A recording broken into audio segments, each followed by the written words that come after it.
Hello everybody and welcome to a session of Painting Creature Caster. We've got some new stuff for you here. Obviously this is another new part of the Ecstasy line of demons, demonettes, whatever you want to call those. And this was going to be introduced, I'm pretty sure, at Adepticon, or at least just shown there, along with some other stuff. Now you've seen some of the other new colors, but you haven't seen these yet. So I'm trying to get all the labels here facing your way. So we got turquoise there, you got Faded Plum, and this dark golden brown. Obviously, I'm real interested about the Faded Plum given the power of Faded Ultramarine. So we'll see if this one has the same kind of ultimate power. This should be fun too, just for lightening things up. I think it could really change stuff like, say, the transparent purple, transparent green, like we usually do, mixing a lighter, more opaque colors with those. Actually, this one kind of interests me. See, it's sitting right over there. That's an awful lot like the Reaper Clear, not Reaper Clear, the Reaper Sepia liner. So that's a neat little color right there. I thought I'd throw it out there. Do we use it? Maybe, maybe not. Like I said, we got the Faded Ultramarine over here, but we also have some other things like the blue-black, the dark blue. We've got some of the transparents out here, like the transparent purple, transparent blue. We'll be using those two. And you can see they're kind of arced around this way, transparent purple, blue, green, transparent brown over there. We also have, I think that's the pure titanium white. Now, the color scheme I thought we would play around with is this. It was actually done in another live session here. And you can see we've got purples there, some blues intermixed. Now, there's none of the gold armor, I believe, on this one that we had on this figure. There's no cloth, so we're not really going to see the freehand stuff too much. But see there, we got the green there, we got the purple. I think that could be interesting with these guys over here between the turquoise and everything else. So let's give that a shot, see what happens. We'll be using the same old craft brushes, especially to start out with our initial glazes and shaded base coat. Take you over here to the Creature Caster site. Now again, this was going to be some of the new stuff that they were going to offer. It does take a long time for that site to come up, so just be patient there. And you can see this is part of the Ecstasy line here. I think we also have some of the new Nurgle figures now. So actually this one right here on the end, we've got that one, and I'm going to try and do that in a video too. But I thought we'd play around with this one and see what we get. So, well, this time I already have the colors out on the palette. So that means we are going to dive right into our initial glazes and shaded base coat on this. We got the reference off to the left, so I think we're ready to go. And let's do this. So as we dive into this here, we have to figure out what's going to happen, especially with this part of it here. Basically this worm or whatever this is.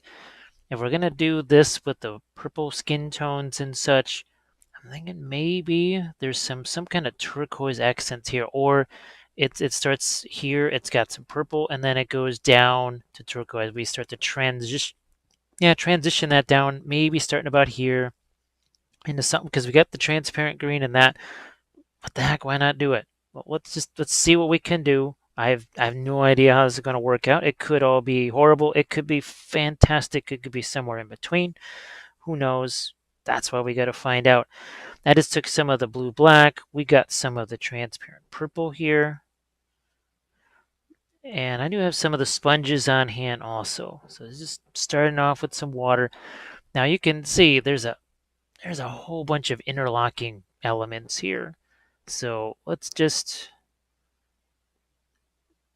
start out here with this, and I think when I'll do it, instead of maybe wiping away paint, I'll just throw in a little bit more water. We're also just gonna do some random things like, this, where now all of a sudden it's way more purple. See, it's a different type of purple right there. It's a little bit warmer now.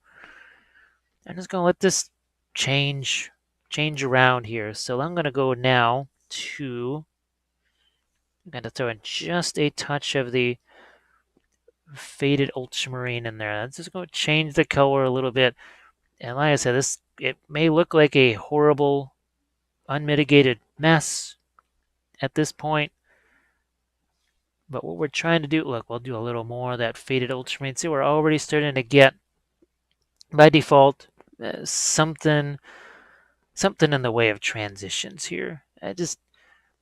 Let's say we end up going just the opposite. Let's say we wanted that to be more of a turquoise. Well, it would be neat to have this purple underlying that. So here we're going to go with more of this is the blue, dark blue right here. It's got a little bit of Prussian blue in it. There. Well, like I said, all of this is going to do, it's just going to, first of all, get rid of the primer. We always want to do that. We don't want that stuff there. We want to, it's not like it's necessarily got to be darker per se, but we want to get rid of it's kind of a light pinkish color there. We don't want that to be confusing what comes afterwards, because remember, it's all about the context. So here, let's just hit that right away. Again, we have to sometimes allow things to be a bit of a mess, like right here.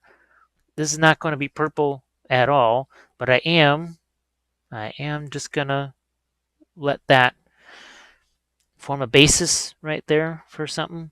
So we're back to our dark blue again. You can see it has a little bit more of almost a, I don't want to say a greenish blue to it, but definitely not as purple as what's come before.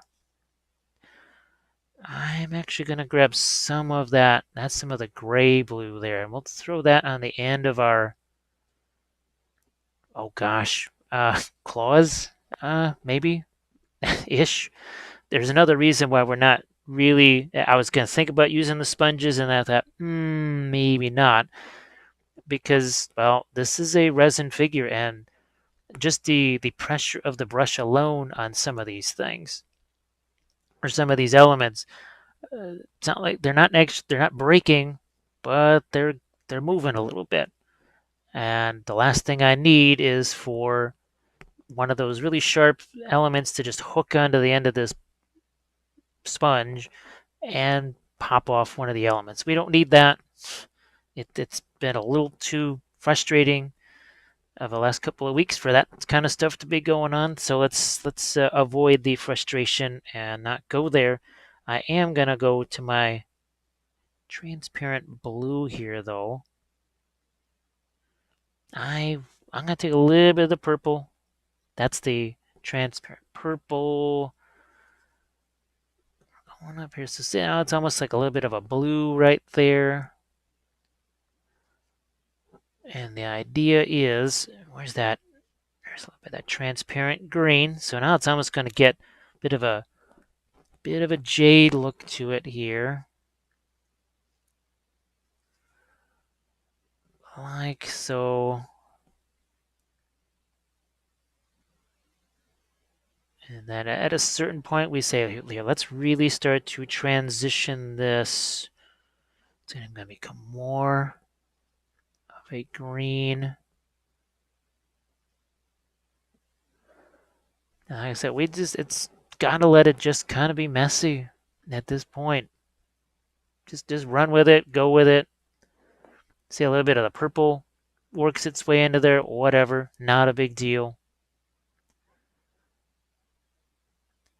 Think of it as just an underlying color. Now, what I will do, I'll play a touch of that. So look at what that does already. See how that change? Look at that. See how instantly it changes that. It is the tiniest little touch of it. That's all it was. Completely changed that around.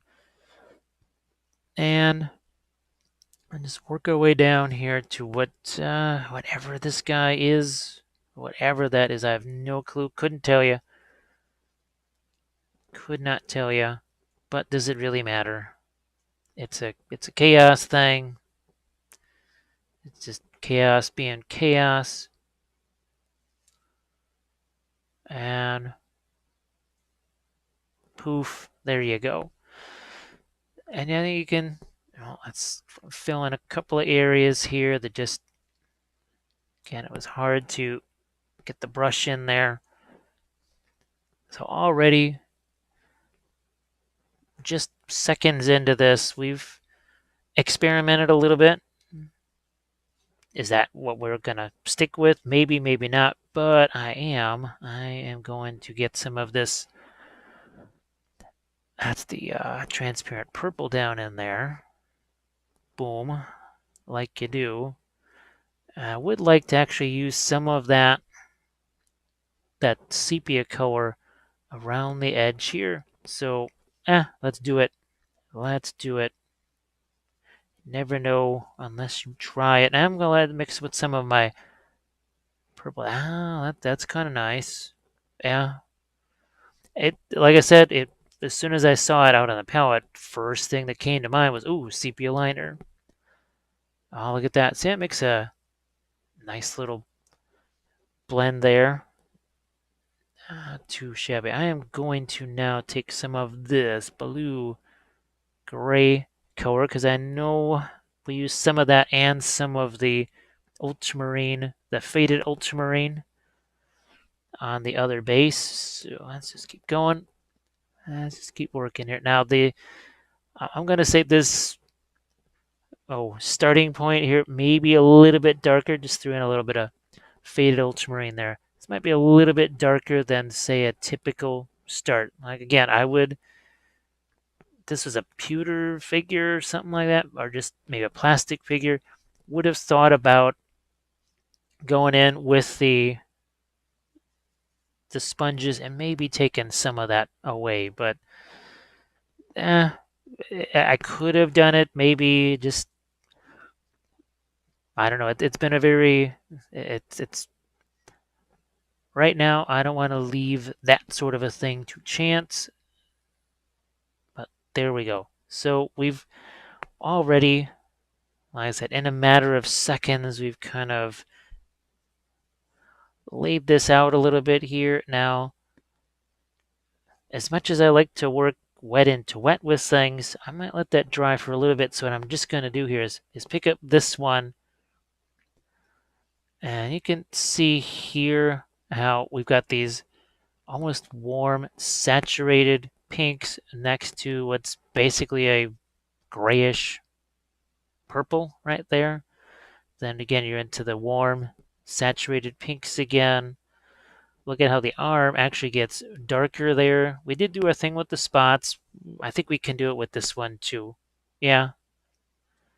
So we'll try and do some of that. Now again, we don't have the gold to act as a foil to that, but look at, you can see here the colors in the base. So there's some yellows in there with a little bit of the faded ultramarine. You see some greens in there. And all of that was to partially mirror some of our golds up there, but also to act as a complement to those purples. So I'm going to see what happens here. Grab some of that faded ultramarine and we're going to go into some of these areas here. And I'm just, like I said, I'm just trying to mark out almost a little bit of sketching, if you want to call it that. Starting to pick out a few areas that might be lighter. Not just lighter, but maybe even give those a hint of skin color to come yet. After, I think I'm going to leave those, well, I'm just looking at that compared next to contrasting to the green over there. Now, just want to make sure we got ourselves a solid focus on this.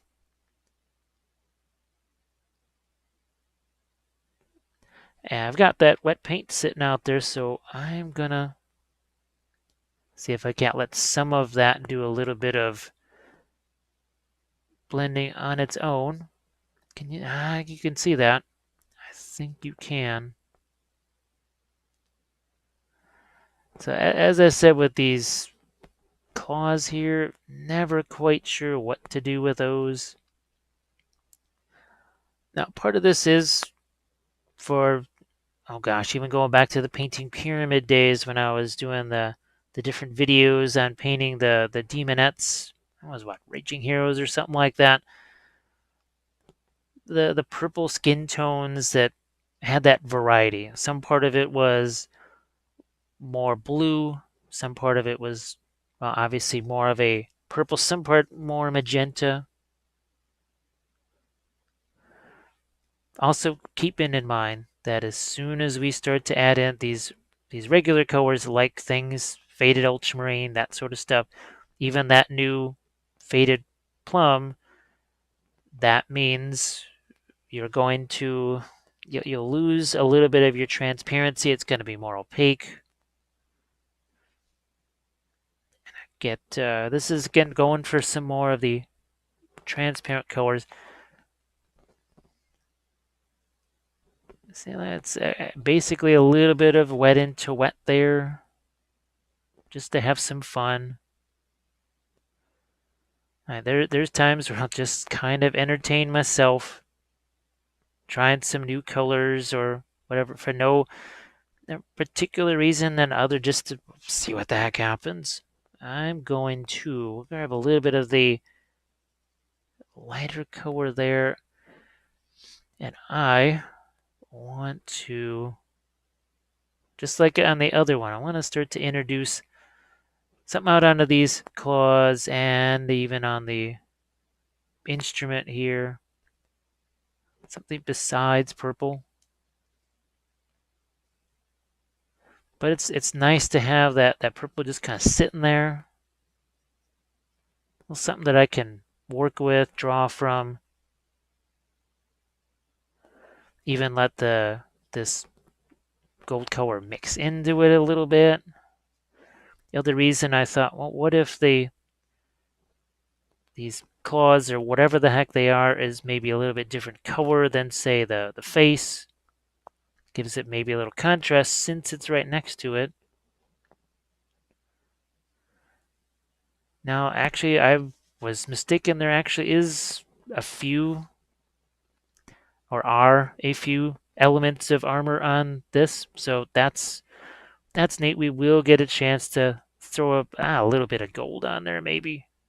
Not a lot. Let's see. Look at that. Some of the lighter colors just kind of gotten its way into the brush, and that's cool. That's why you don't see me necessarily cleaning these. It's, I don't know, maybe it goes back to the old days of oil painting, where you just kind of had that paint in your brush and you'd wipe it off with a rag, but you didn't do any kind of super deep cleaning of your brush. And that's clearly what's going on here. Yeah, a little more. Let's do some of this here, like that.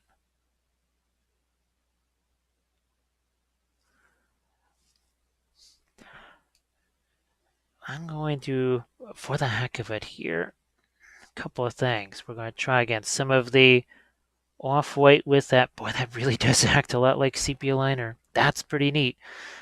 Well, think about it. We've been sort of using the transparent paints as a substitute for the Reaper clear and liners, and that was the sepia liner was one that I hadn't really found anything for, and now we've got ourselves a decent little parallel to sepia liner. Now I might experiment with this too. So I want to see what happens when I mix that is the Faded Plum that's been mixed into the, what is that called again? Golden brown, something dark golden brown. We'll just have that work its way down some of these claws here, maybe even some on the instrument. And as always, it's subject to change. It may all be very, very different. Who knows, this may be more greenish than this. But I'm kind of liking the idea of that lighter, almost kind of a yellow color for the claw next to the face. Not quite sure why, but it just, I don't know.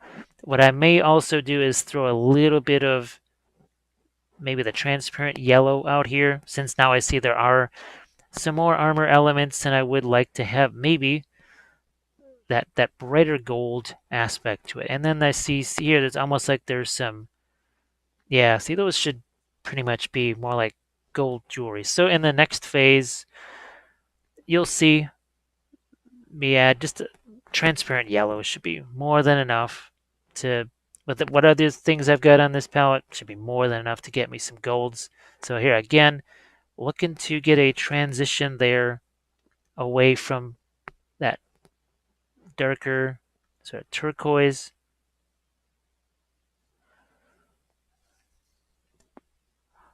But I hope that when you see things like this, it just encourages you to open up a little bit, right? And think about, all right, I don't need to super plan everything out. It's you can have a framework in your head. You can see I didn't just pull this out of nowhere. I've got the reference picture up there. This is already the third one in this series, I guess, if you would call it, of the creature caster ecstasy infantry. So by the way, don't be too shocked if maybe the title that you see on the video is a little bit different than what I keep saying here, because I've I'm just kind of labeling this one as the Bard. As soon as I saw it, that's what came to my mind. Creature Caster will probably call it something else. They usually do. I can never remember what the name of any of the different demons are. I can tell you what different things are in bolt action because of the historical nature of stuff, and well, even now I can tell you what some of the things are in Lord of the Rings because I've sort of studied that like you would study a historical thing. But when it comes to just kind of people's made up names for stuff, not going to be so good at that. And even at this point, you still have those initial glazes. They're still wet in some places. No big deal. Not worried about it. I'm just trying to figure out where do I want those claws at. Sometimes I like to have the claws darker as they go out towards the end instead of always just kind of default mechanism go lighter as you get out there, but I think this is working okay, except I do want to see what happens. I just grabbed some of that's the Faded Plum again. Want to see what happens. So that's pretty light. Interesting. Interesting. Now, I'll throw some of that here. That is ostensibly here. More like tentacle here, basically. All right, before we run out here, let's go back. I'll take a step back over here. Oh, I'm going to grab me some of that. I almost called it faded green. Well, I guess we're sort of making faded green, but that is the green transparent paint there mixed with some of that new turquoise. And like we did on her, we're going to do a similar thing here. And just we'll play with this. So I'm kind of enjoying what's happening here. I really do. I love the intensity of this. Geez, I mean, I think anybody that's watched more than a few of the videos knows that I really like to sort of juxtapose the turquoise and the purple next to it. Look at that. So that's your faded ultramarine up there, and now we've sort of made faded jade down here. That's a thing. There we go. We can make up our own faded colors. Oh, what have we here on our whatever this is? A little bit of a worm there. But before I go too far into this with the greens, let's go into this. That's why we got it sitting there. That's what it's doing there. And boom, we go into this. Transition into some of the blues. And remember, all we're trying to do, we're essentially just sort of sketching out a color scheme here. What it is that we want. Here, let's continue that. But you can see it's even gotten some of the purple in it. So look at how that it doesn't just darken as it transitions upward. It goes up, moves a little bit away from the blue. So I'm going to actually throw a little bit of the purple in there. So that's a darker blue because I want some of that to be a darker, almost like a skin tone there. Let us do. Now we're going to go into this. So faded ultramarine into purple, and then up here and do a quick little transition this way. Like I said, none of this stays as I could completely change this all around.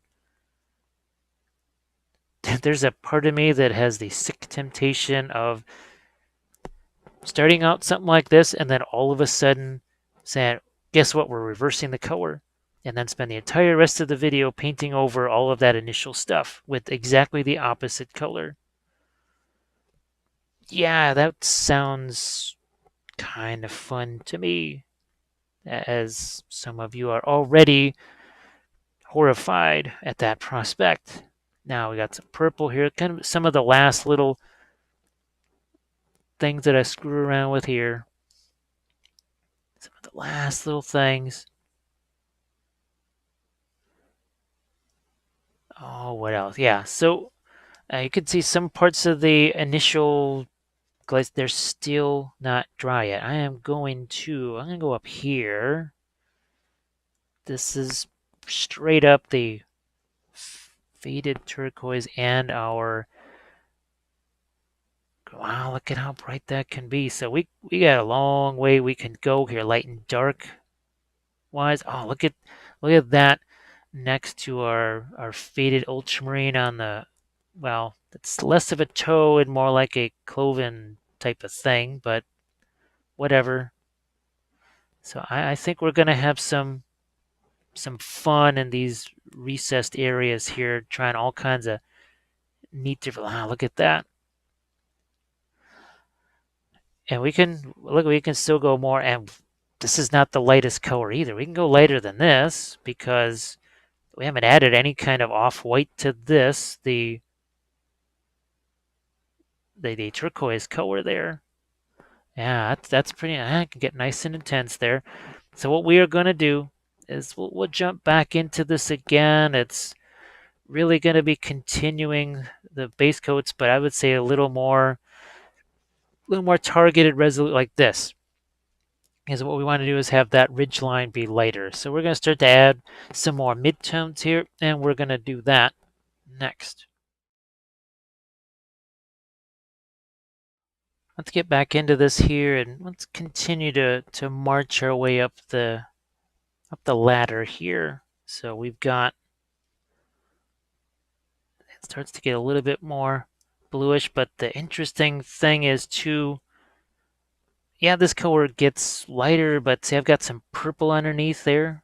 So we're in effect putting more of a greenish blue sort of a hue over the top of that. It's not just the fact that it's lighter. We're not just taking a lighter shade of purple, putting that over the top. We're trying to alter that. We're going to do the same thing over here. Now, most of the focus in this little segment is going to be on whatever this is, because I thought that would be, yeah, see how there, now here it's almost a little bit more, geez, almost greenish to start with, but now here we can get a different type of blue in here. We'll use a bit of our turquoise in the blue. Look at that, it's a totally different type of blue right there. Maybe that's going to be a little too light, so I will take a touch of the purple. Yeah, but see, look at that.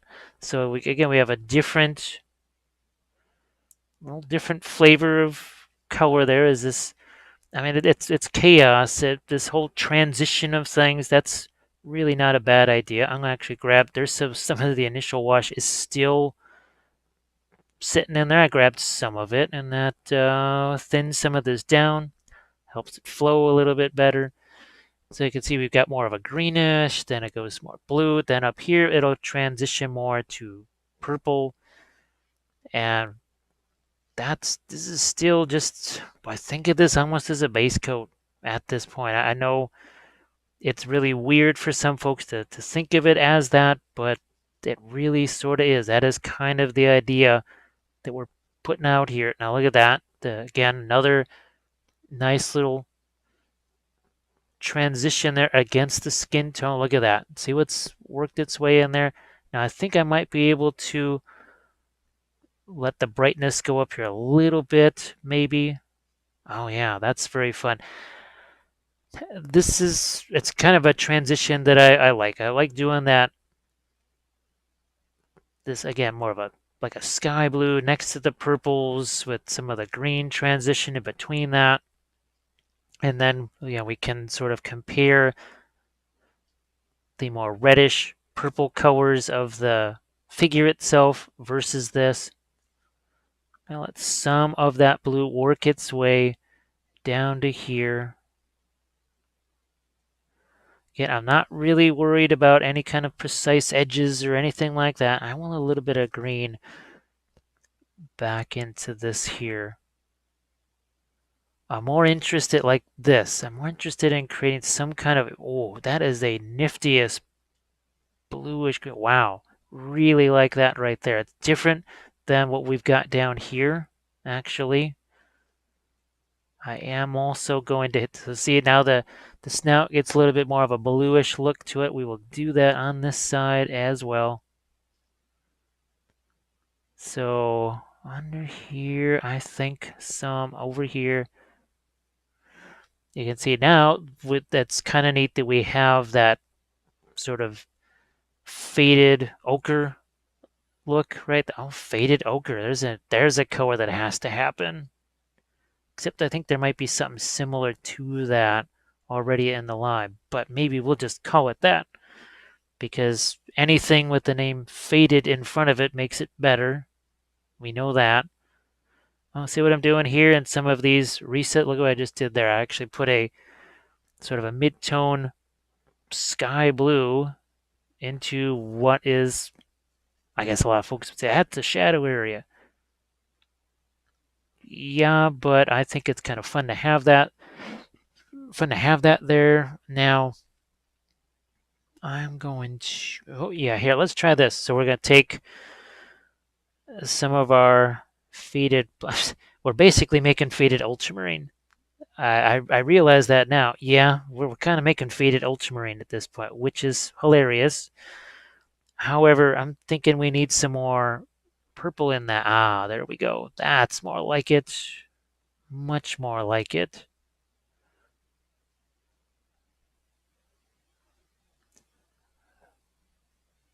Now, I do realize that these things in these early stages, they look quite the mess. So we're going to get some of that on the figure 2. And I realize that for those of you that are used to you prime at one color and you just work on one little section at a time and it's all nice and neat, that this just has to be colossal mayhem. And I realize that it is. But I also hope that you can see how I don't have to agonize over a color scheme maybe quite the same way. Because I'm just sort of working my way into a color scheme. Especially in something like this where I'm really not entirely sure of what 85% of the things are that I'm painting. Outside of what is a face or a hand or a leg,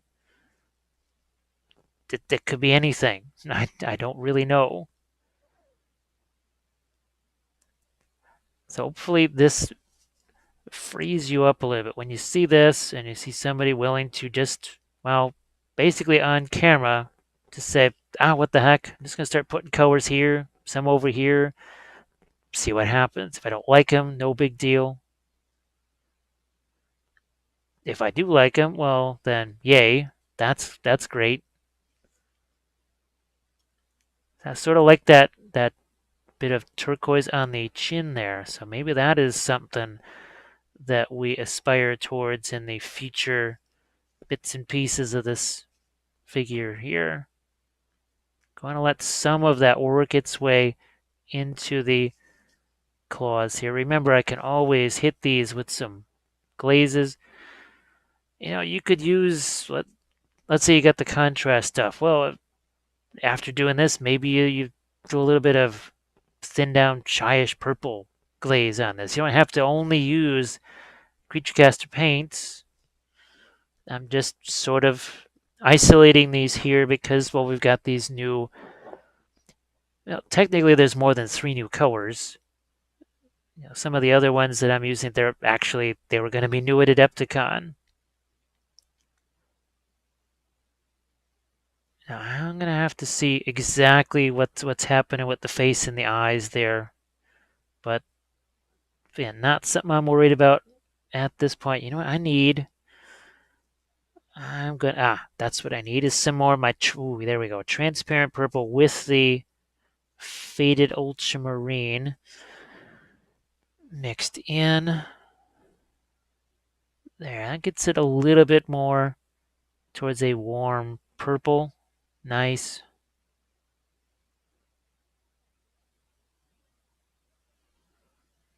And this will get lighter. We have not added anything that you would really consider a light color yet.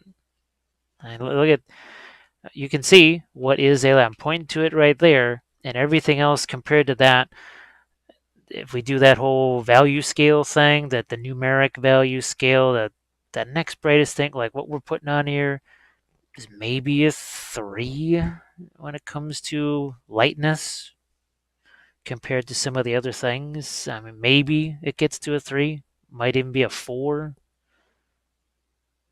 Almost closer to a 4 as far as if you're saying that 1 is the lightest, 10 is the darkest. What I'm just popping on here right now is maybe a 4. But because we made sure we had all those darks in place at the beginning, well, it gives us more room in that whole middle range to play with.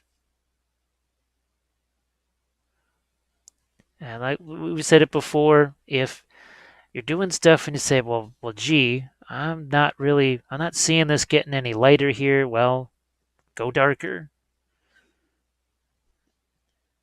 Because I look at, okay, yeah, let's just, for the heck of the making the point here, we're just gonna mix a little bit of our off-white with just the Faded Ultramarine. All right, and you can see the difference that makes. Makes a big, big difference. Yeah, look at that. So what we're gonna do though is, while we have our, I think we're gonna do some filbert mode on the brush, and let's just fade that out a little bit. That's why I like to have the other colors on hand.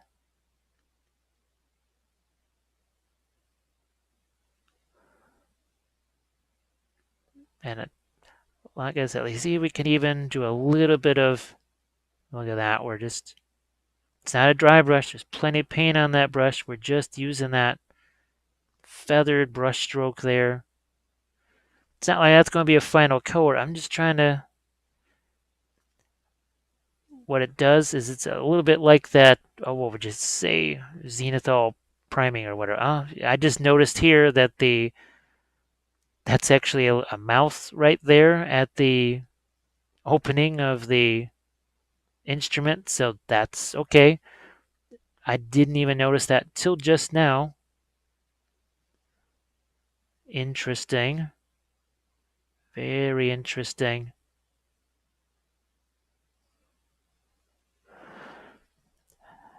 So let's go back.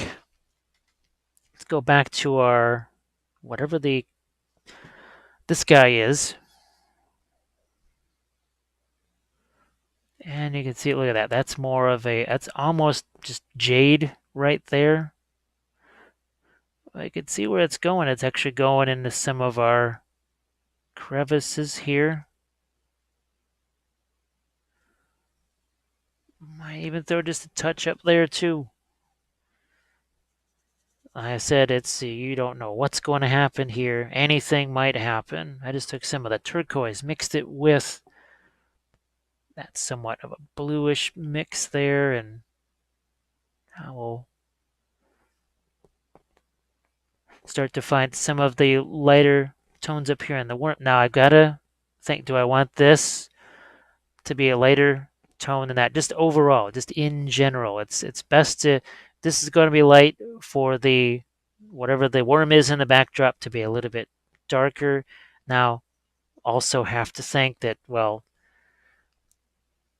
it already is, this is actually much darker, and the figure's probably going to get lighter. And we're also working with more of a toned down color here, not like the brighter stuff like we've got there on the face of whatever this little worm type thing is.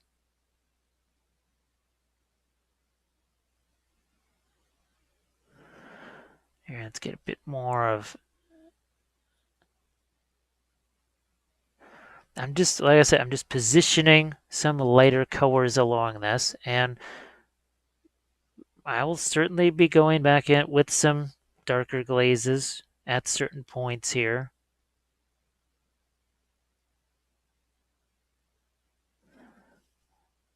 And that might be, boy, that might be about as light as I can get on some of that and still have some of the contrast that I really want to have. We'll see what happens. I am going to go now with, that's the Faded Plum. Boy, look at how much lighter that is. Look at how much lighter that is. I Again, not sure if I'm going to keep that there. I may not. It might be interesting to just have that, right? And it's still, again, we're talking about a value maybe of 4 at the very latest. But look at how light that just seems to be.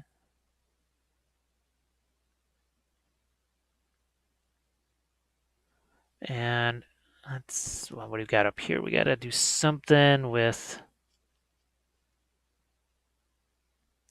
See, even the hands here, as much as we darken those on some of the other figures in this little range of the ecstasy figures. No, I'm going to go back here to some of the more turquoise elements, and let's not forget that, and we'll go back here again, grab some more of that more of a bluish tone.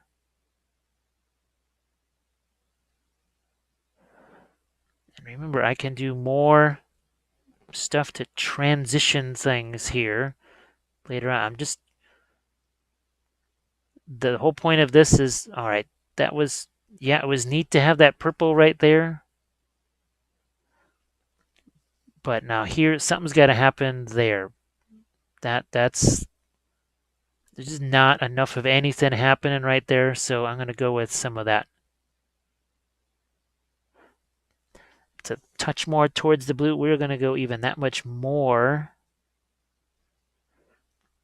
towards blue. Can you see? Yeah, you can see that.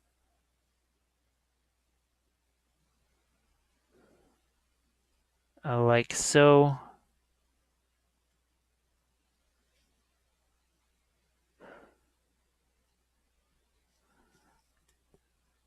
But I want to make sure that there's enough of a difference when you get down to, well, whatever the head of this thing is. I want to make sure that there's enough difference in, say, the warmth of that. Now, again, it's also going to get a lot lighter, too. We have to remember that.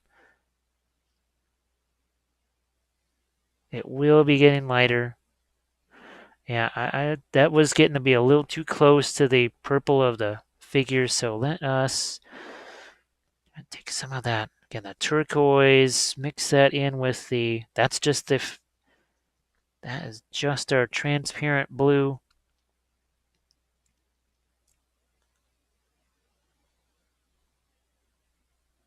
So I think that is a nifty little transition there.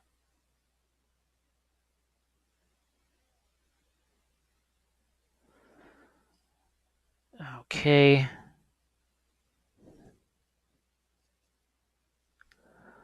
What about here?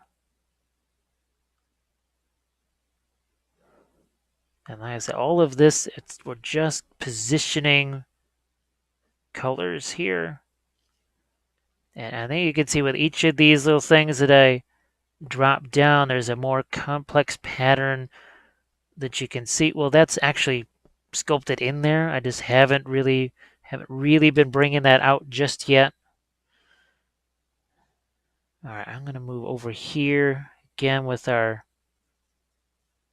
turquoise and green, and look at how much darker that is compared to the off-white. So you can really see the distance that we can go with this yet, as far as working our way towards things that are just going to be lighter.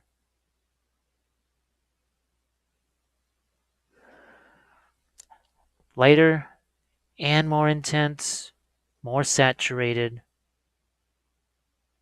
I'll be really curious to see when we do that little trick where we take the saturation and drop it down to 0 so that we see this in black and white. That will tell me if we've got a good enough, just a value pattern. So we've managed a nice transition with the turquoises and the purples and everything else, but have we maintained a good sense of our light and dark? Because I don't know how many times I've told people they have some really neat things going on, except when you drop it into that black and white, like we were doing at that ReaperCon there with the Hover 8 camera, and they saw that once you kill the color, there was in some cases almost no real transition there anymore. Virtually none. Now the other thing we are going to do in the next segment here is we'll mess around with this base, because where's my other one here? You can see that even what we did here, that's going to affect the miniature as well. So we've done a lot on this, and our next little go around here, we're going to focus more on the base, and I'll throw some kind of like the transparent yellow out on the palette. Maybe we start to work in some golds here too. So I would say the next segment's going to be an awful lot about the base and the golds. Now, like we got the teeth here. Look at that. The purple is still drying inside his mouth. I think that's a good indicator of just how rapidly we've proceeded with this here, and not just kind of hesitated. He who hesitates is lost. But you also don't want to be hasty. Now, what I will do is, for the heck of it, throw a little bit of our off-white into there, because I just want to show you how much lighter even this can get here without, it's not going to be white or anything of the sort. It's just lighter now. I think at this point, with what I'm adding into there, we start to venture out past middle tone and towards the highlight phase. So there's that. So definitely think of it in those kind of terms. And we will swing him around, and we're going to do the same over here. Again, just trying to find lighter areas, not highlights or anything along that, anything like that. Remember, we're gonna have some purple in there, that which will also some of these areas that would you consider shadow areas. That's where we're actually probably going to take the transparent purple and go straight up with that off-white mixed into it. And that should be a real interesting color too. See what that, even here, around these, again, trying to, it's almost in a way like the non-metallic metals stuff where we create that chain of highlights. What it does is it makes this part of them, which is closest to us, come forward, and then the other two parts, like the top of them and the bottom, it pushes those away.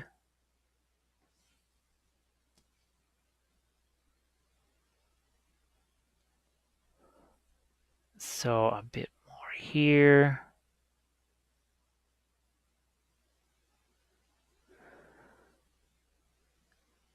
Now, okay, what we will do is we'll get the golden, the yellow color out on the palette.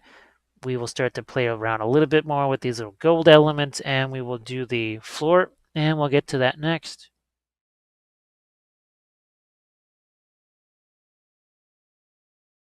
So we put a little bit of the transparent yellow over there in the corner of the palette. But first we want to do some of this on our base. Now hopefully be able to see it. It's gonna not be super easy, but what we're gonna do is we're gonna take, oh, look at that nifty green that we get right there. That is just your, I must call it sepia liner. That is just some of that dark golden brown, I guess it is. Oh, look at that. So the nice thing is that we're gonna keep in pretty much in line with the color that we have here on our, whatever he is, our worm dude. But what we're also going to do here is we are going to, where's there it is, some of our blue gray. Now I'm just going to get my water out of the way because I just need me a spot to work here. Now you can see it. So again, another kind of a nifty greenish gray. I know some folks, they might not even think of that as a green, but it really is. It actually is a green. If you haven't seen it yet, I know I have it's an older one. It's one of the Painting Pyramid ones, but it's an episode on doing the just greens. It's like a color theory type thing, and it just covers the whole gamut of what you can do with greens, and with the bluish greens, the yellow greens, but also greens that are more muted and gray, which is essentially this is what we're doing here. There is some greenish grays that are very muted. You know, I am gonna, while I'm thinking about it, I'm just gonna hit these teeth here real quick. I almost forgot about those. What the heck? I might even let a little bit of that's some of the transparent yellow work its way in there.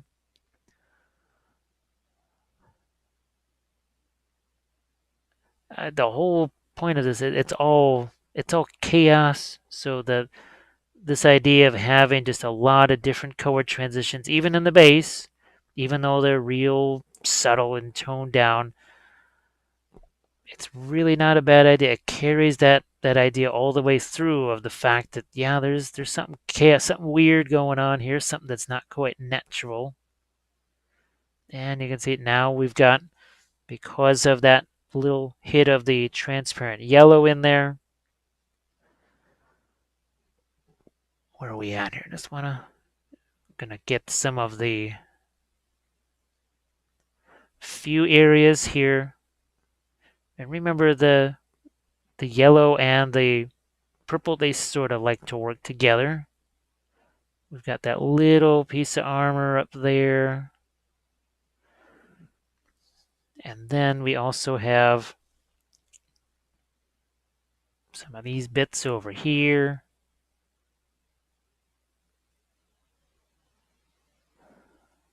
I'm going to look and see if there's any more of those around. Now, I don't want the claws or whatever to end up being very just like super gold. It's almost in some ways as if there's some metal infused over the top of the claws. Like yeah, there's a couple of metal rings, and this almost looks like some kind of metal armor on top of that claw. So, and there's actually a couple of the, believe it or not, metal rings over here. I think you can get an idea of just how much paint's on the brush when I wipe that off on the glove.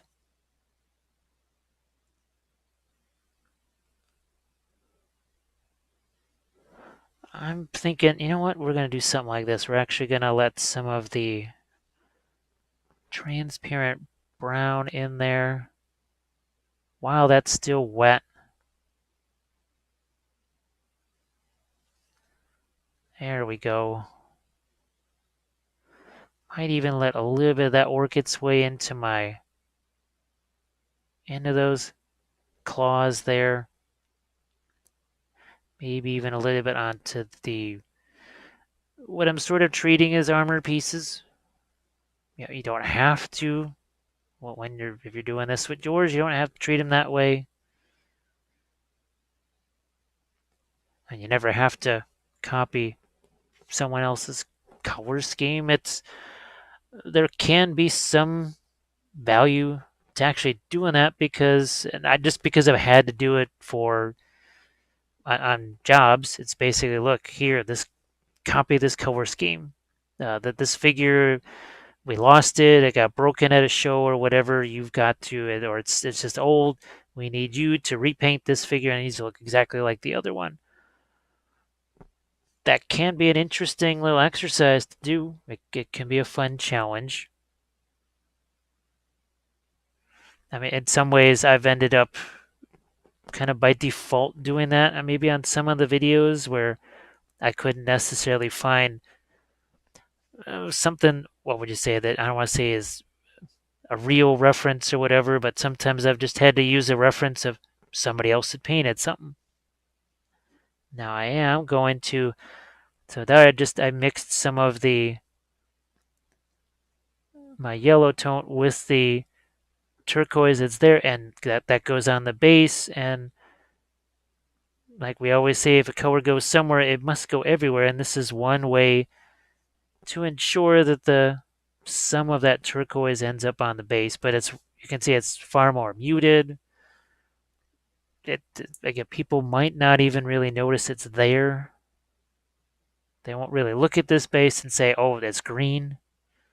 That's probably one of the last things they'll say when they look at this base, because they'll look at the worm there and they're going to say, "Well, that's not green next to that." So we're taking the Faded Ultramarine and we're going to mix that with our blue black, and that's going to go into here.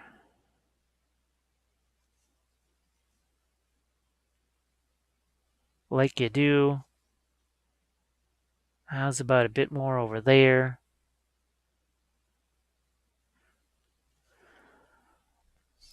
And just think about it, we have not added any kind of really light color to this yet. And when we do it, it has to be on the minimal side. So we really don't want that to be standing out. I am going to actually take some of this grayish color though, and I'm going to try and work some of that into the claws here. Oh, what about, yeah, up there too.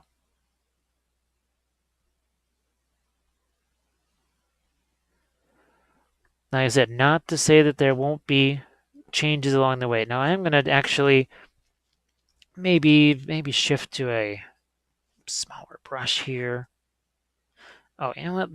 I'm going to play with this. So this was sent to me. It's another Series 7, but I want to show you what happens with this. So it's nice that it's a, well, smaller brush, and yes, it has a point on it, but I'd rather that this was more like that, because this is a liner, this is still basically a spotter, and it has just the limitations that a spotter has. It's just not going to hold a whole bunch of paint. Again, you'll get a decent point on it. That's not a bad thing.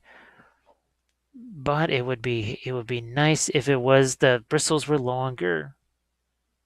It would definitely be nice if the bristles were longer. So, and yeah, I think you can start to see what's happening here. Now we start to work in some lighter things here on these different parts of the base. Start to pull some of those things out. There is actual texture here too, and you can see I'm starting to try and bring some of that out. Just draw some of that out. See, it's a little bit of a mottled texture. That's not me doing that, to actually texture in the base that's there. So some more over here now.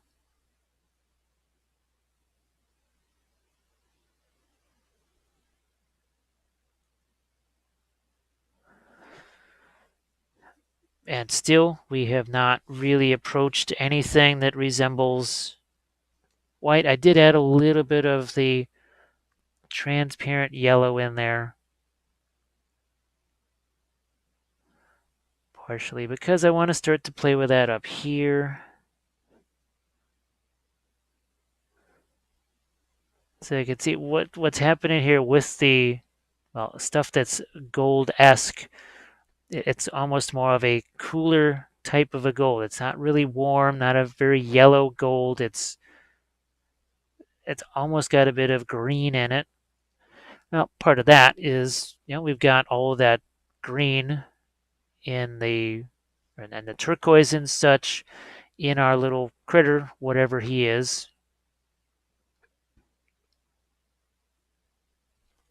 Now, oh yeah, there's these couple of rings over here. We've got some stuff over here that we're gonna, and we're just drawing some of that out. It may not be like that at all later, but here's an even, look at this. We can go even lighter with that mix with the yellow.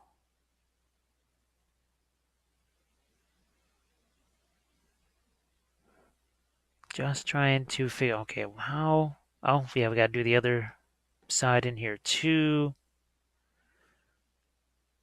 But what starts to happen is the tip goes just a little bit wonkier faster. It's the same reason why with the filbert brushes, it's why I use the longer bristle craft brushes, because they're softer. What happens here is, see, because the bristles are shorter, the paint just starts to get gummed up in the ferrule that much faster. Now, I suppose if you start to clean it up a whole bunch, and that sort of can mitigate things too. Now, what we're going to do is lighten these up a little bit here. I'm still waiting actually on the purple initial glaze to dry down on the inside of his mouth. Believe it or not, oh, there's actually teeth down here too. So yeah, believe it or not, there are still parts of that initial glaze that are still trying to dry.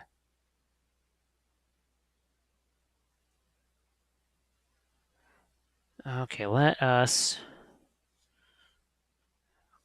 take some of our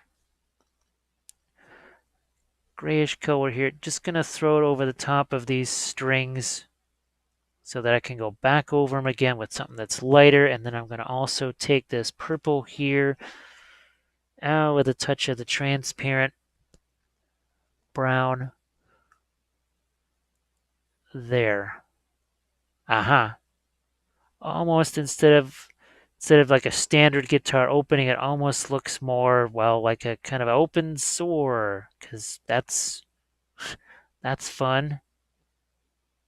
And we're going to get that darker too.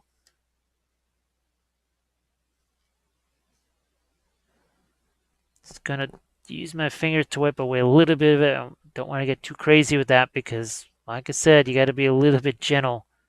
Don't want to be snapping pieces off of this thing. I'm going to take some of that and just hit that with a little bit of a... Okay, so again, that's the transparent brown, the transparent purple. We get that a little bit liquid, like you do. And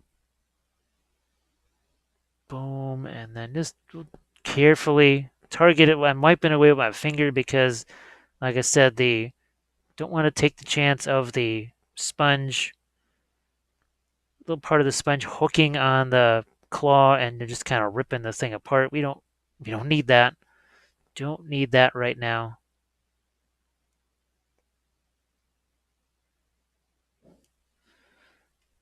Okay. I'll go back to the base, and now we are going to take some of that blue-gray, and we're going to throw a little bit of the faded plum in there.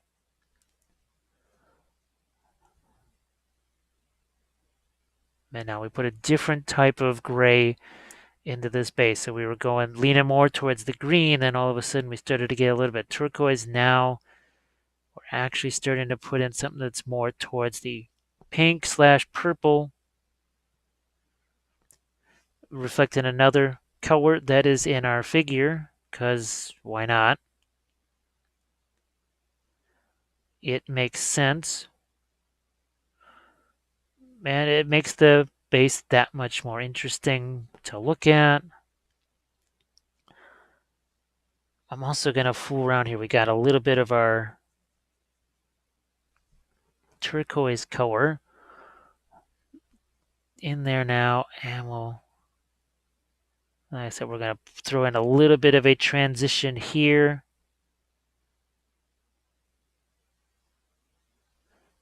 With the turquoise. Now I don't want to lose that green that's right there. That's kind of a neat deal, so we'll be careful about that, but I think you can start to see, hopefully, just how much... I'll show you this here. So see how we have the different... Like I said, we have a long way to go as far as maybe making this lighter. So we did just lighten that a bit. Some more here.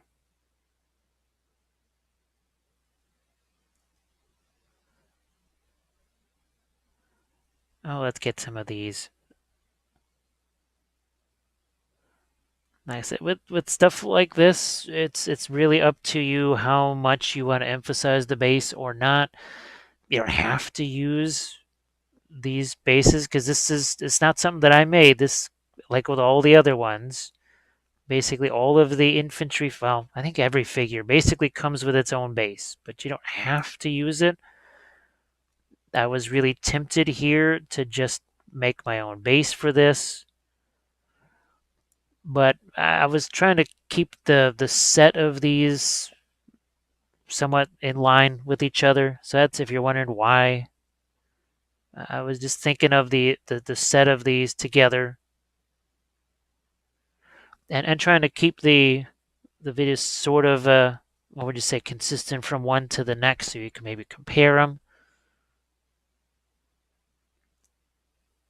Because I think the third one that I haven't done yet, I believe it's also got one of these bases too.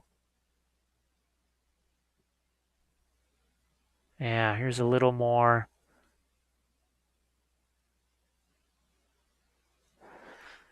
And look, I can still go lighter. Obviously, I've got this, it's sitting right here. Sitting right there. The teeth can get a little bit brighter.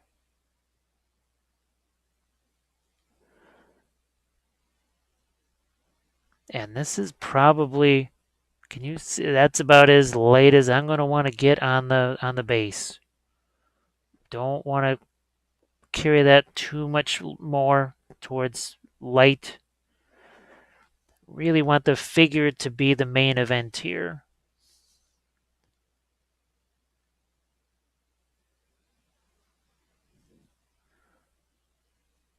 How's about some more?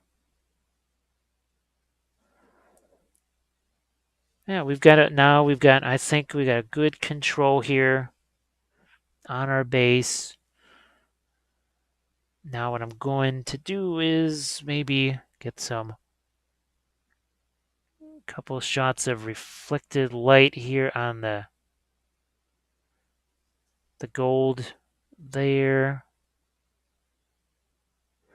And now you can see I got some lights out here. You can see how the claws, they start to get a little bit lighter. They start to be, you draw them out some more.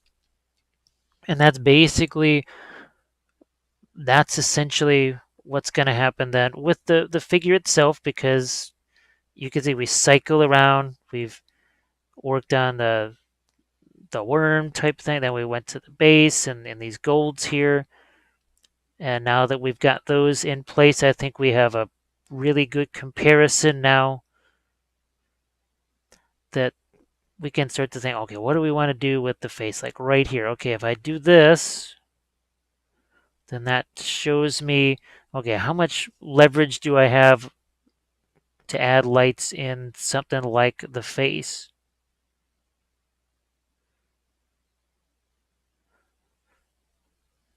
But sometimes you just need to work the other areas around it, because it's a little bit easier to sort of knock these other areas down than to be adjusting the face over and over again. So by having these up to a certain point, but not too far along, they're not completely highlighted or anything like that. It's like I'm saving myself that last little bit. Even in the base here, I could throw more darks there if I wanted to. I really could, but I want to get another area more towards the completion phase. It's the advantage of working the whole thing at once. Now, see this claw here, we're actually working. See how it's lighter there and darker at the tip. So I was actually able to do that on one. I like it so much, I may try and do that elsewhere also. Will it be possible? Maybe, maybe not.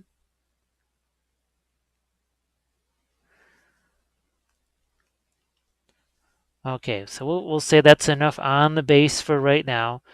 And next thing we're going to do is get into really the main event here. We'll get into the figure itself before we start to do the sort of the final things on the whole piece. So we'll get to our skin tones on the figure, and we'll do those next. So we put a little bit of the transparent yellow over there in the corner of the palette. But first we want to do some of this on our base. Now hopefully be able to see it. It's gonna not be super easy, but what we're gonna do is we're gonna take, oh, look at that nifty green that we get right there. That is just your, I must call it sepia liner. That is just some of that dark golden brown, I guess it is. Oh, look at that. So the nice thing is that we're gonna keep in pretty much in line with the color that we have here on our, whatever he is, our worm dude.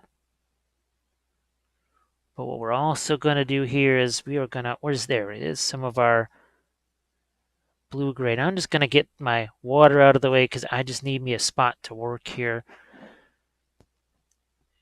Now you can see it. So again, another kind of a nifty greenish gray. I know some folks, they might not even think of that as a green, but it really is. It actually is a green. If you haven't seen it yet, I know I have it's an older one. It's one of the Painting Pyramid ones, but it's an episode on doing the just greens. It's like a color theory type thing, and it just covers the whole gamut of what you can do with greens, and with the bluish greens, the yellow greens, but also greens that are more muted and gray, which is essentially this is what we're doing here. There is some greenish grays that are very muted. I am gonna, while I'm thinking about it, I'm just gonna hit these teeth here real quick. I almost forgot about those. What the heck? I might even let a little bit of that's some of the transparent yellow work its way in there.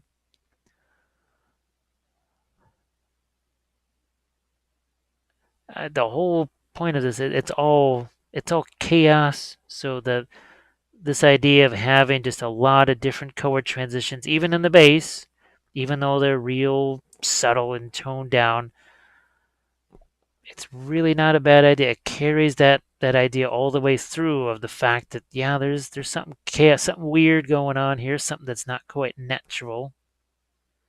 And you can see it now we've got, because of that little hit of the transparent yellow in there. Where are we at here? Just gonna get some of the few areas here. And remember the yellow and the purple, they sort of like to work together. We've got that little piece of armor up there. And then we also have some of these bits over here.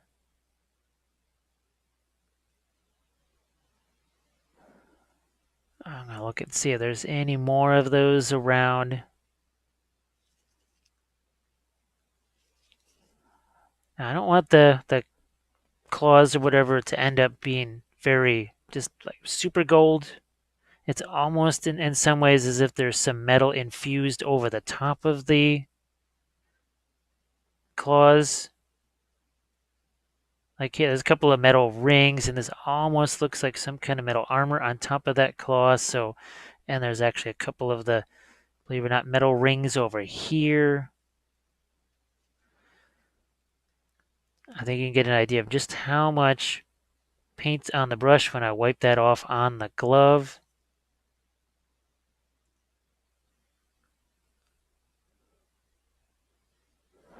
I'm thinking, you know what? We're going to do something like this. We're actually going to let some of the transparent brown in there while that's still wet. There we go. Might even let a little bit of that work its way into those claws there.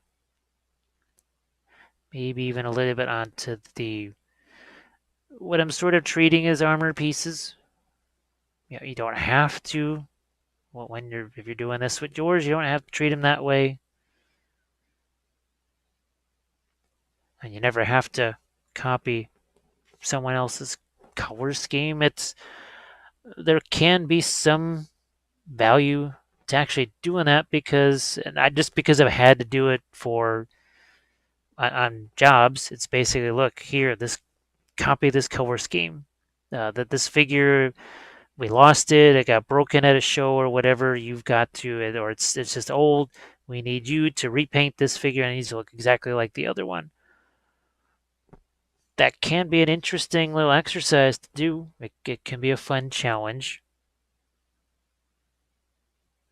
I mean, in some ways, I've ended up kind of by default doing that. And maybe on some of the videos where I couldn't necessarily find something, what would you say, that I don't want to say is a real reference or whatever, but sometimes I've just had to use a reference of somebody else had painted something.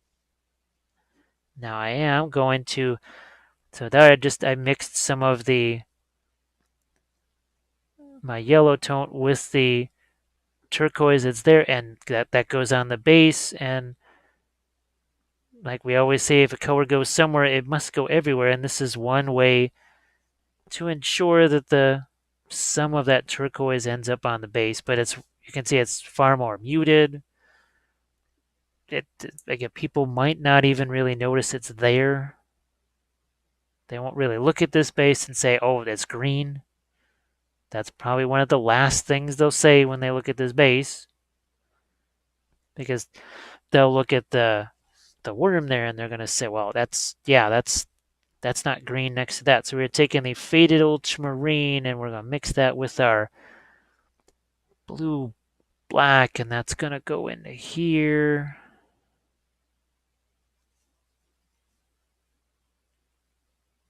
Like you do. How's about a bit more over there?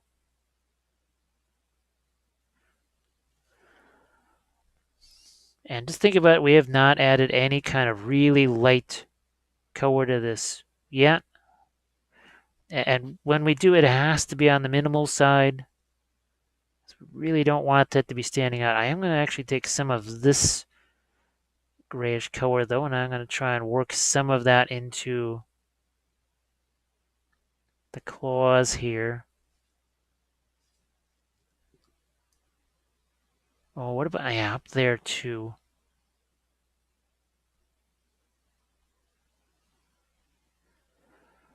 Like I said, not to say that there won't be changes along the way. Now I am going to actually maybe shift to a smaller brush here.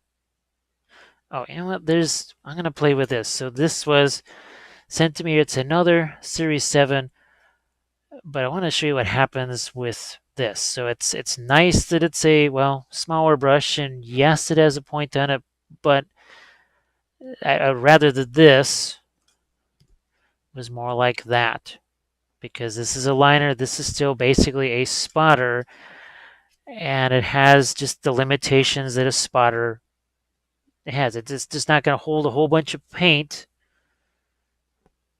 Again, you'll get a decent point on it. That's not a bad thing. But it would be nice if it was the bristles were longer. It would definitely be nice if the bristles were longer. So, and yeah, I think you can start to see what's happening here. Now we start to work in some lighter things here on these different parts of the base. Start to pull some of those things out. There is actual texture here too, and you can see I'm starting to try and bring some of that out. Just draw some of that out. See, it's a little bit of a modeled texture. That's not me doing that. To actually texture in the base that's there. So some more over here now.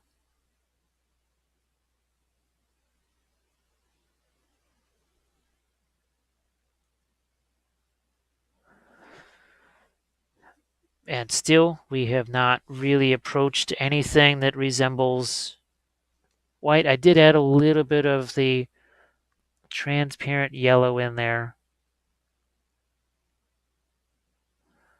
partially because I want to start to play with that up here. So you can see what's happening here with the, well, stuff that's gold-esque. It's almost more of a cooler type of a gold. It's not really warm, not a very yellow gold. It's almost got a bit of green in it. Now, part of that is, we've got all of that green in and the turquoise and such in our little critter, whatever he is.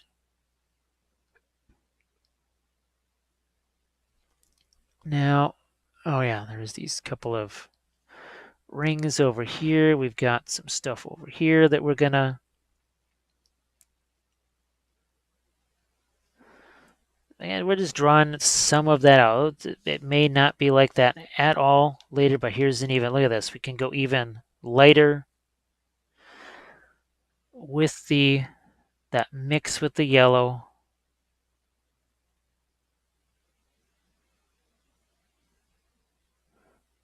Just trying to figure, okay, how, oh yeah, we gotta do the other side in here too. But what starts to happen is the tip goes just a little bit wonkier faster. It's the same reason why with the filbert brushes. It's why I use the longer bristle craft brushes because they're softer. What happens here is, see, because the bristles are shorter, the paint just starts to get gummed up in the ferrule that much faster. Now, I suppose if you start to clean it up a whole bunch, and that sort of can mitigate things too. Now, what we're going to do is lighten these up a little bit here. I'm still waiting actually on the purple initial glaze to dry down on the inside of his mouth. Believe it or not, oh, there's actually teeth down here too. So yeah, believe it or not, there are still parts of that initial glaze that are still trying to dry.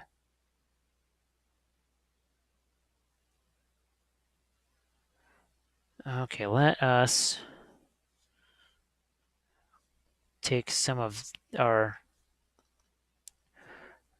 grayish color here. Just gonna throw it over the top of these strings so that I can go back over them again with something that's lighter. And then I'm gonna also take this purple here with a touch of the transparent brown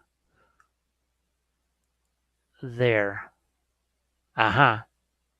Almost instead of like a standard guitar opening, it almost looks more, well, like a kind of open sore, because that's fun. And we're gonna get that darker too.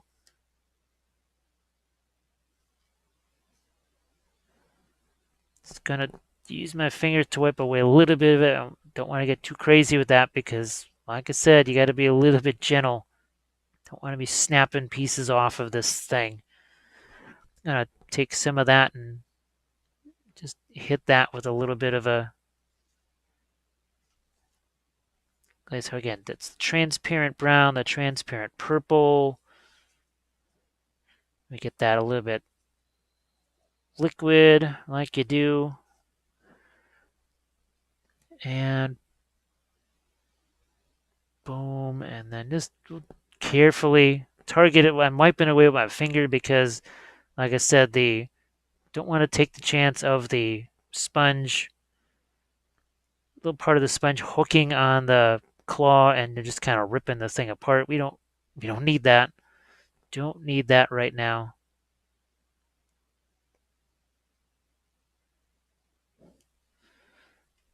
Okay.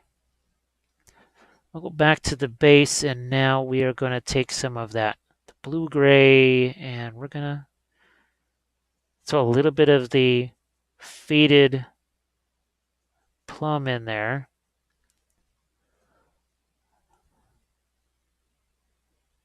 And now we put a different type of gray into this base. So we were leaning more towards the green, then all of a sudden we started to get a little bit turquoise. Now we're actually starting to put in something that's more towards the pink slash purple, reflecting another color that is in our figure, because why not? It makes sense. And it makes the base that much more interesting to look at. I'm also going to fool around here. We got a little bit of our turquoise color in there now, and like I said, we're going to throw in a little bit of a transition here.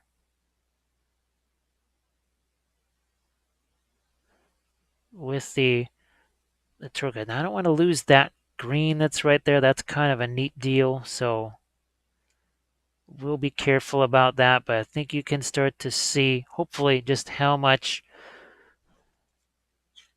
I'm going to show you this here. So see how we have the different, like I said, we have a long way to go as far as maybe making this lighter. So we did just lighten that a bit.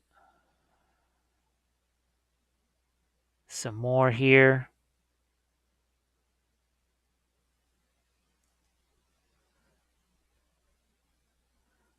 Oh, let's get some of these. Like I said, with stuff like this, it's really up to you how much you want to emphasize the base or not. You don't have to use these bases because it's not something that I made. This, like with all the other ones, basically all of the infantry, well, I think every figure basically comes with its own base, but you don't have to use it. I was really tempted here to just make my own base for this, but I was trying to keep the set of these somewhat in line with each other. So that's if you're wondering why. I was just thinking of the set of these together and trying to keep the videos sort of what would you say, consistent from one to the next, so you can maybe compare them.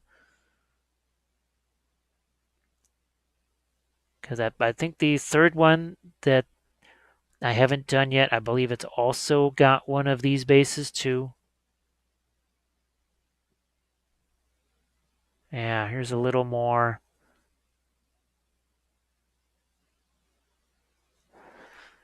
And look, I can still go lighter. Obviously, I've got this, it's sitting right here, sitting right there. The teeth can get a little bit brighter.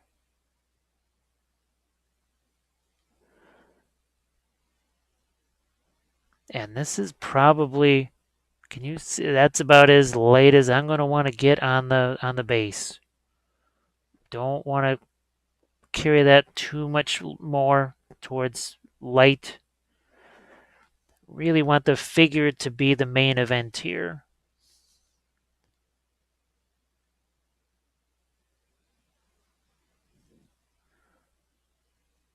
How's about some more? Yeah, we've got it now. I think we got a good control here on our base. Now what I'm going to do is maybe get some couple shots of reflected light here on the gold there. And now you can see I got some lights out here. You can see how the claws, they start to get a little bit lighter. They start to be, you draw them out some more. And that's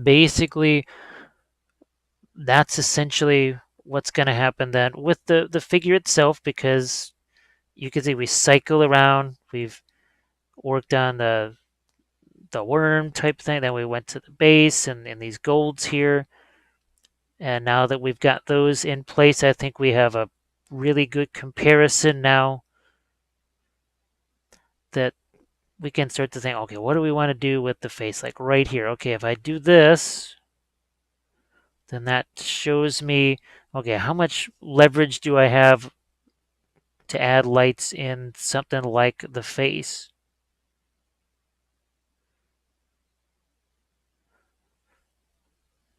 But sometimes you just need to work the other areas around it, because it's a little bit easier to sort of knock these other areas down than to be adjusting the face over and over again. So by having these up to a certain point, but not too far along, they're not completely highlighted or anything like that. It's like I'm saving myself that last little bit. Even in the base here, I could throw more darks there if I wanted to. I really could, but I want to get another area more towards the completion phase. It's the advantage of working the whole thing at once. Now, see this claw here, we're actually working. See how it's lighter there and darker at the tip. So I was actually able to do that on one.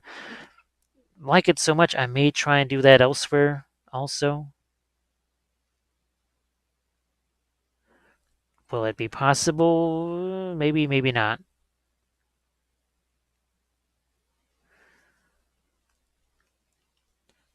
Okay, so we'll say that's enough on the base for right now. And next thing we're going to do is get into really the main event here. We'll get into the figure itself before we start to do the sort of the final things on the whole piece. So we'll get to our skin tones on the figure, and we'll do those next. Let's get into our skin tones here a little bit. And I may actually start off with some darker elements here. So that's just some of our original blue glaze. But you know what? Well, if I had the transparent red out there, I'd be using that. But I'm going to see what happens with just using that's the Faded Plum there. So that's all right, that changes things. Yeah, I was just wanting to do more of a magenta red there, and I realized, well, I don't have that color out in the palette, and I'm not going to put it out there. I'll just say, you know what, we won't do that. We'll just we'll have to make do with what we've got. We're not going to throw any more colors out there, which that could be another kind of traumatic thing for some folks that they're used to, well, I got to have that color out there. I need it. Well, we're not going to bring out that additional color. We're just going to go with what we got. I think, going to make the hand a little bit darker there. Yeah. It also is going to give me a little more contrast with the instrument too, so we're going to go with that. Yeah, we'll go with that instead. However, I'm thinking of, so we got this blue here with a little bit of the transparent purple in it. And that is going to go down in some of these. Got some areas here that I just want to get darker. That's all. Okay, good enough. Good enough.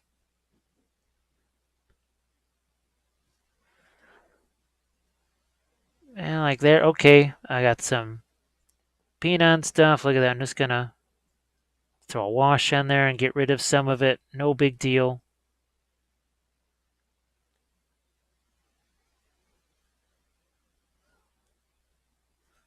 And we're going to go back to our Faded Ultramarine with some of our purple here.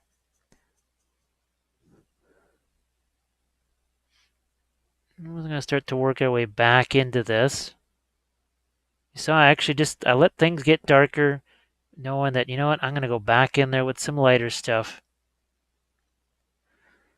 And our main focus here is really going to be on that skin tone. I'm going to see if I can't work in some turquoise into that as well.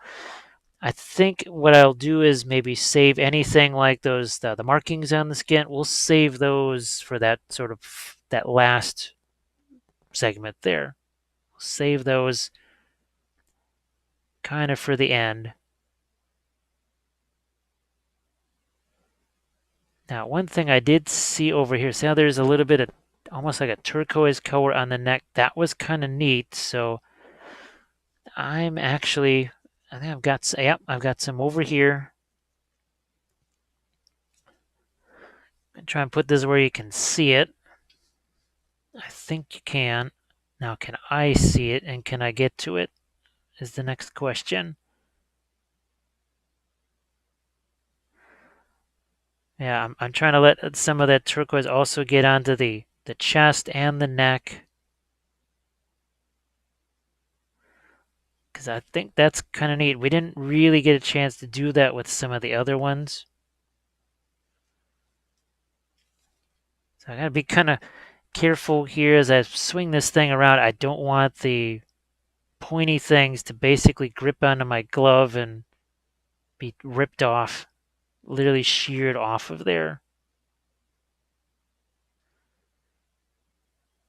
See, even there's a little bit of turquoise working its way into that. And And I'll even let some work its way up onto the head there. I'm also going to just put something in the eyes here. We need something there. And I don't really think they'll stay that color, but I just needed something there. Now it lets me know how much later I can go here with my Faded Ultramarine.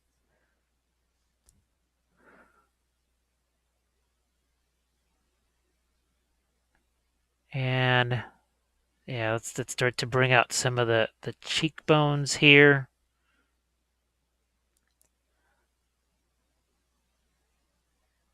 And there actually is an ear. There's an ear over there, and there's some, actually are some tiny little bits of jewelry on that.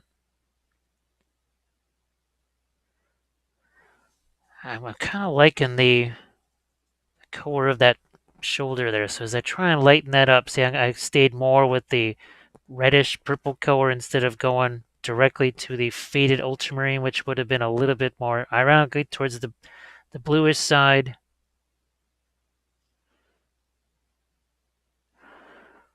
And like I said, I hope you can see some of these things. There's, when you got the complexity of some of these figures, as things are just going to be, they end up sort of in the way.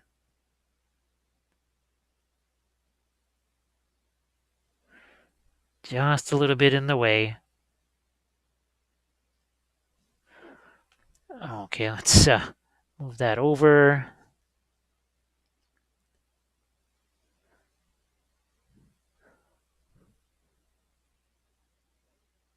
And you can see this is starting to get more and more towards the pink. Let's work a little bit of that into the face too.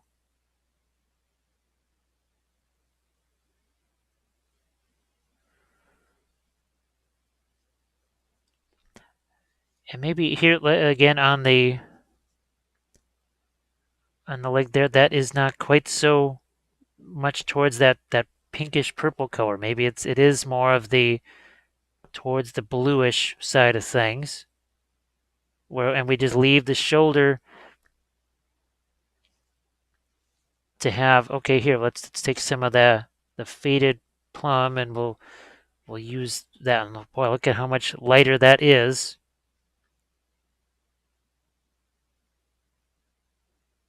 That is so much lighter, and I'm still just as before. I'm just kind of, what would you say, trying to position a few colors here and there, see how it looks, because that can still get a lot lighter. I'm actually liking that's more of that magenta skin tone that I was telling you about just a few seconds ago, where I was thinking of where I would take, say, the transparent red or whatever, and I'm realizing I don't really need to do that. You can see the difference that makes right there, and we have not, this is just a straight up Faded Plum. We haven't added any kind of lighter color to it yet.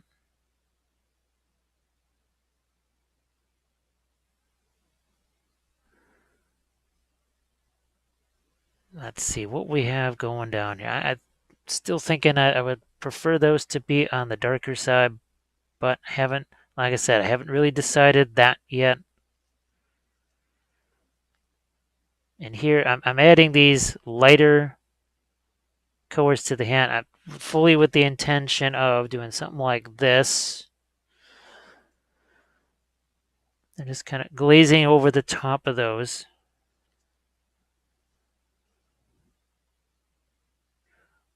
And here, we're going to do that on the feet here too. Let's just make those a little bit darker straight away here while I'm thinking about it.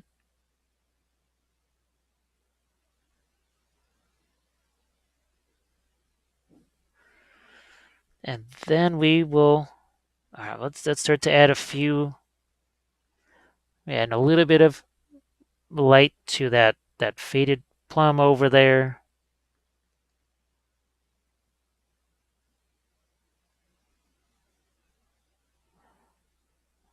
And A little more light there.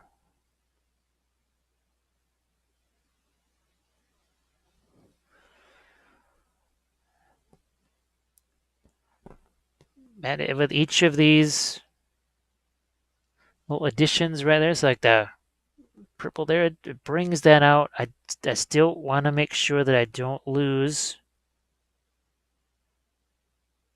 There is some nice cooler purples there. It's neat to have this warmer color on the shoulder and then the chest, but then the cooler color on the head. It's tough, but I just grabbed actually a little here. Let's throw some of that here.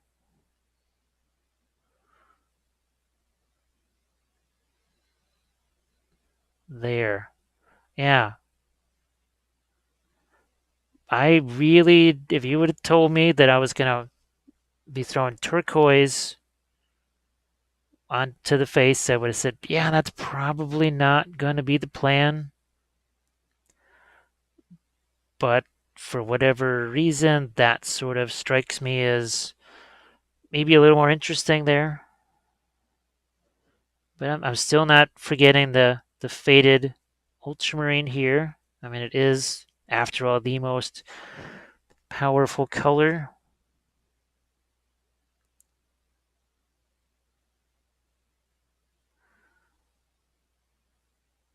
And then what I want to do here in the eyes, see if this works. So I'm basically taking some of the transparent green in the, aha, there we go. Yeah. So I'm just basically, you can see what I did there, just sort of a bit of a glaze. And now we're kind of doing a little bit of a, what would you say, a mascara type of a thing there. I'm gonna mix a little bit of the transparent blue. It darkens it down and even intensifies it.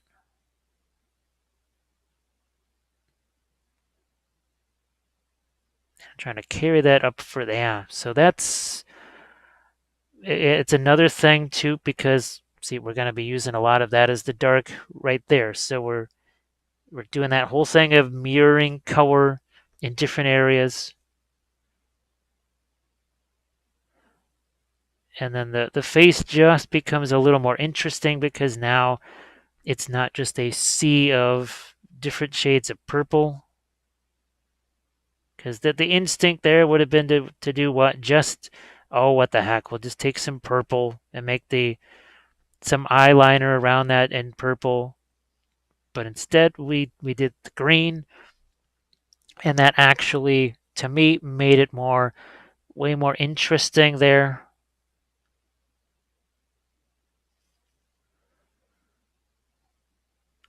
Oh, what's going on here? I'm thinking on some of the ends of whatever this is that's sort of the hair. Might do some, now that's where I might just take some of the purple, some of that darker transparent purple and do some kind of a glaze there, probably.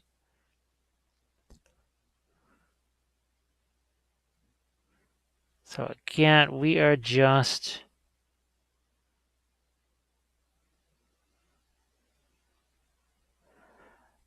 looking to make some of these areas lighter.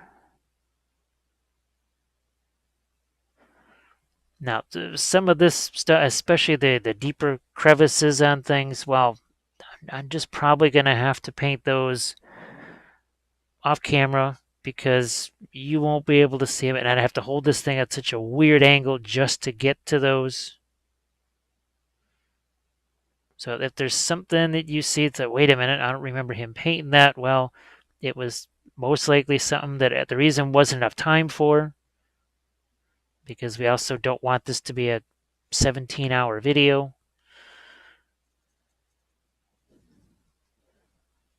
Now we've actually got, I don't really know if that was intended to be armor, these sort of little rib type things here. Now these are, again, other things that, oh my gosh, it's really tough for me to even get the brush in there. You can't see what I'm doing, so not even going to keep screwing around with those.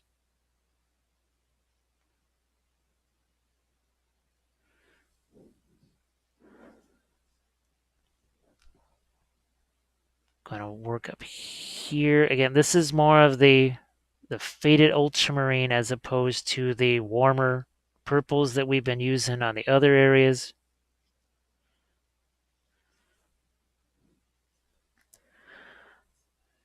Now this is where we got so let's see what happens with our, I mix actually a little bit of green in with the transparent purple. We've done that before, and that makes kind of a very dark, sort of a jade there.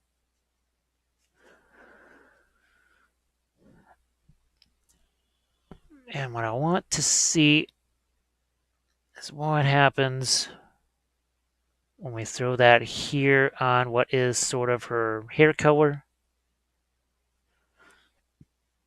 Again, I'm just taking some water here,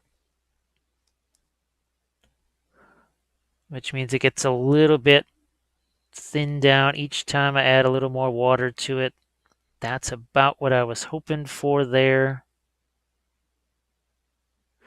And that's going to get out onto the hair that's over here.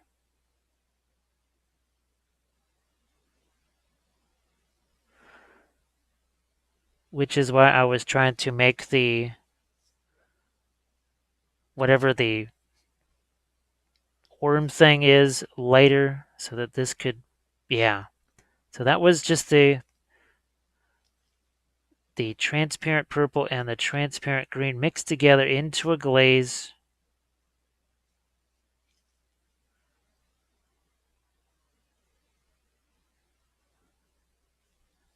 Oh, how's about,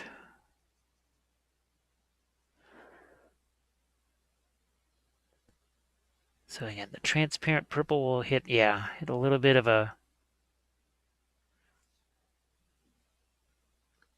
getting a little, just a quick little glaze there to knock some of that stuff down. A little more reinforcement on the darks between the fingers.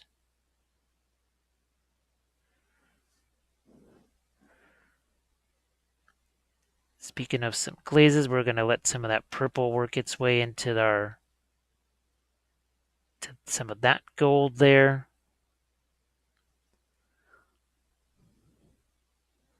And even and onto the little, whatever he is.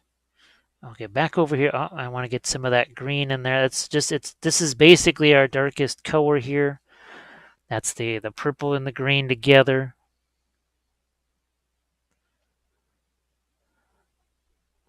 And I'm looking to do a little bit of a glaze there on the feet.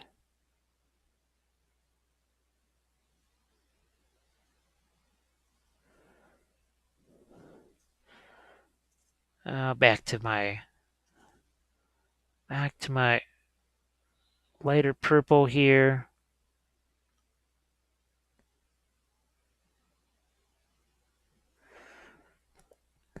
Gonna try and work in a little bit of reflected light here. Now, some of that is just gonna be hidden. If I do those markings on the legs, I gotta remember not to make too much of a complex light to dark transition there, because once it gets broken up by something like a freehand design over the top of it, then things can get a little dicey.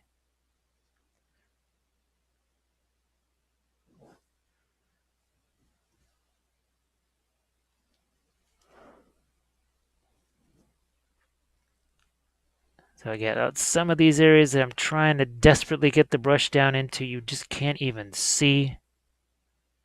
I do want to get a little bit of purple into that gold, and I'm even getting a little bit of it to reflect onto the, yeah, let's get a little purple onto the claws. It's the one color we really haven't done too much onto those claws.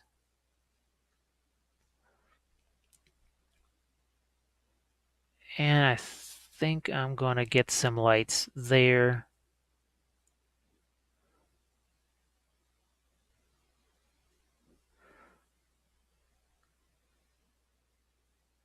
And just in general here, I think I'm going to lighten some of this. Don't even know if you can see what I'm doing here. This just on the stomach there, trying to get a little bit of that lighter purple.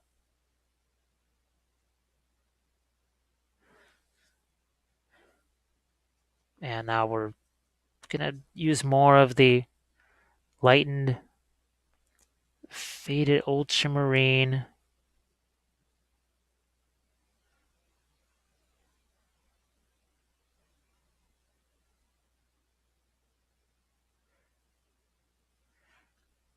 And with this, obviously, something like this is something that you would really just take several hours to paint. 4, 5, 6, 7, 10, whatever. We don't have that amount of time here, so I do what I can. It's really a totally finished piece or whatever is less important than the ideas that we're trying to get across here. Because at a certain point, all you're going to be seeing me do is just working over the same areas, making something smoother. And I think that is something you can definitely figure out on your own. You don't need me to show you how to sort of just transition one area to another. But some of these broader concepts, that's what I'm after.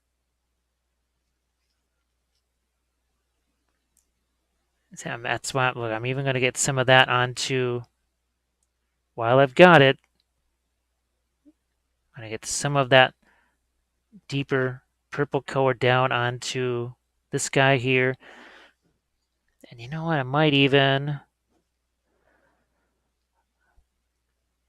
this is basically the transparent purple with a little bit of the faded plum in there. Wow, that's still wet. Even after all this time, there is still actually, and it's handy too because it makes it real easy to get a nice transition down in there. I was kind of hoping that would still be there, so that's cool. Here, a little bit more of the plum and the transparent purple.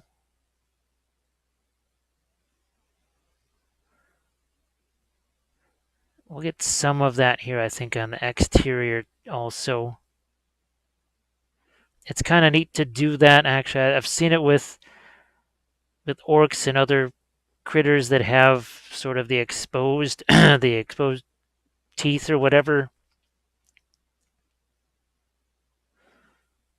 So you can see how the purple is working its way out there. That's why I didn't do a whole lot of green right there.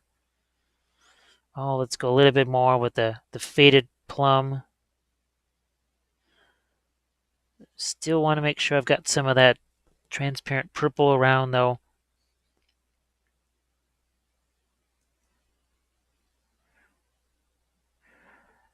We could also, let's say you do either the water effects or something that kind of, was it the Yoo-hoo glue where you do the saliva, right, that's dripping down. At a certain point, I want to experiment with that. I don't know what the figure would be. Well, there's plenty of figures that have sort of the open jaw like this, so I think there'll be ample opportunity for that. But at some point, I'd like to play with it. I have Mod Podge, and well, I obviously I have the water effects and the Liquitex heavy gel. I've been wanting to try and see if I can't make that also work.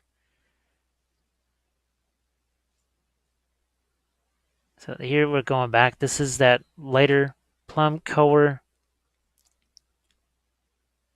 into some parts of the face and chest.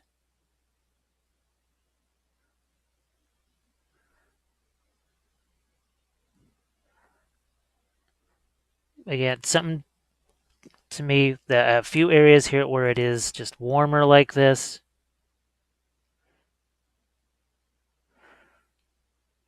And then over there where we've got that cooler, almost greenish color on the face, I don't know. To me, that is a little more interesting necessarily than just like here. I like the fact that there's two different purples there. So what we're gonna do then is we'll do another stage here with. We'll go back to him. Right, we're just gonna keep rotating around. We're gonna go back to this guy here now that we've worked on his mouth and stuff. We'll try and tie some things together, and we'll do that next. Let's see what kind of final transitions we can work in here color-wise. And like I said, we were going to maybe head down to our little critter here and see what we can do. Now, this is more of a sort of a halfway between the turquoise and our purple. So essentially took some of the turquoise color and then let some of the, oh, what is that, the new stuff there, the Faded Plum, let that work its way in.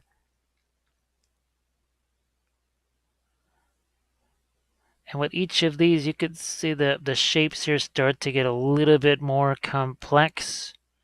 It brings out a little bit more of the texture that's in him. So we got Faded Ultramarine in there as well.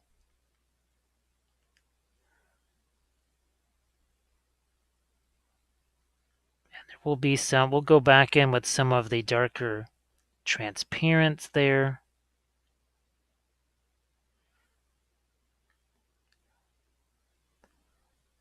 Because I still have to figure out just how light or dark do I want that. So what I'm going to do actually is go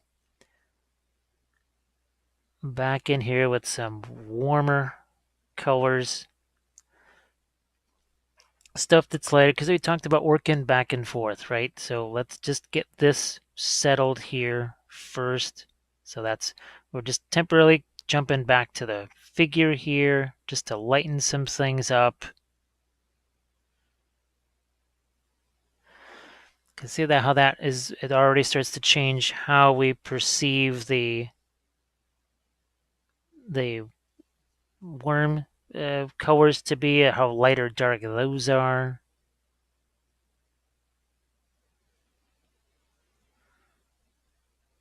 Okay, there we go. That really helped. That really helped settle that down a bit. Now I'm actually going to go back up here too, because remember we want the Mr. Worm here to be much more purple up here. So let's start to get that transition going.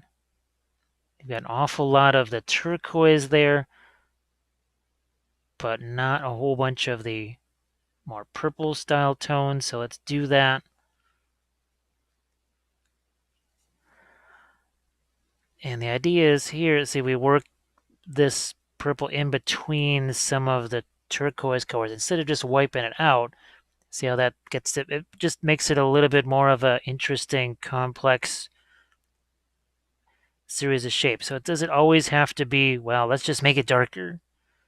Sometimes you throw in, like here, okay, in the what would ostensibly be a dark area, we actually let a little bit of the purple work its way in there. See what we did there? The purple in between some of the lighter turquoise, and we're going to do some of that here too.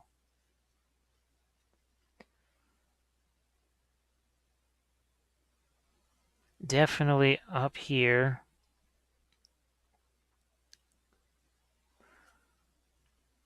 And you could spend many more hours with this if you wanted to. It's a competition thing, or it's a commission thing, or whatever. At that point, it's whatever you need it to be. You just let that dictate how much extra time you want to spend on something. Most likely, something like this is more of a centerpiece thing, whether it's for your army or for whatever other purpose. So my guess is that you're going to want to spend a little more time with it. So now we've got we're back into another transition here. That is the transparent green. And look what happens here. So now we do get a little bit darker. I'll even wipe a little bit of that. So, sorry. And I'm going to do a little bit of that in here too.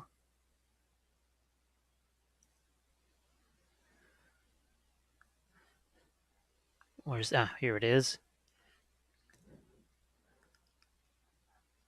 And this is another thing where you can't actually, I can't rotate this enough for you to be able to see it. But all I did was, it was just another little glaze right there to knock that down. And then we're back into our turquoise color. Here, let me get some of my green. And then we're set up for this. So what you saw is I darkened on either side of this, and then I'm going to go back in and lighten up this. I'm going to go back in again here. And why? Because that starts to, see, it pulls this area out, sets those other areas back. But first thing I had to do was I had to dive in there and just sort of clean that up. Just kind of reorganize it a bit. Sometimes you just have to do that, especially when you are going to work in this manner where you're sort of, well, let's work on the main body here and get some of the stuff blocked in. Then we're going to move over and block this other area in, and then you start to go back and refine. We're going to do some of the same things here. We're even going to maybe start to get some of the turquoise even out here onto these areas, because, well, remember, we just want to have these colors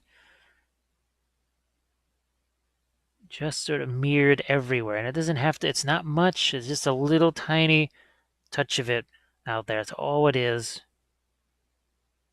It's not a whole bunch, but we are also some turquoise on our golds here, because we always love greens with our golds, and this time it's going to be turquoise with the golds, because, oh, it's a chaos gold. Why not? Yeah, now that could be t-shirt worthy right there. So let's pick up this here. First things first, I want to grab some of my transparent purple here.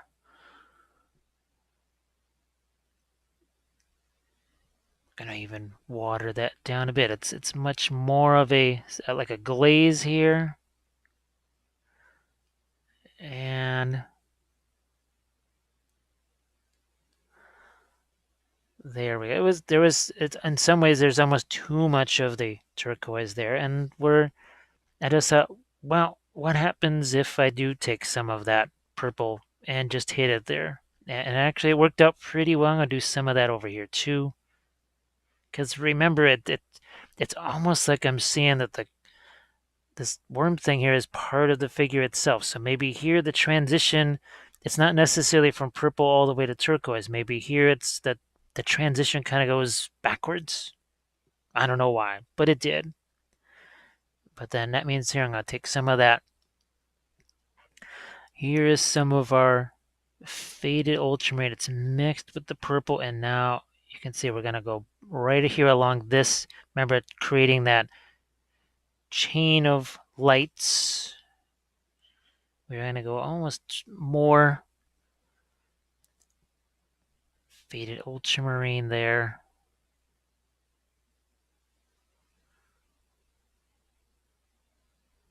Like so.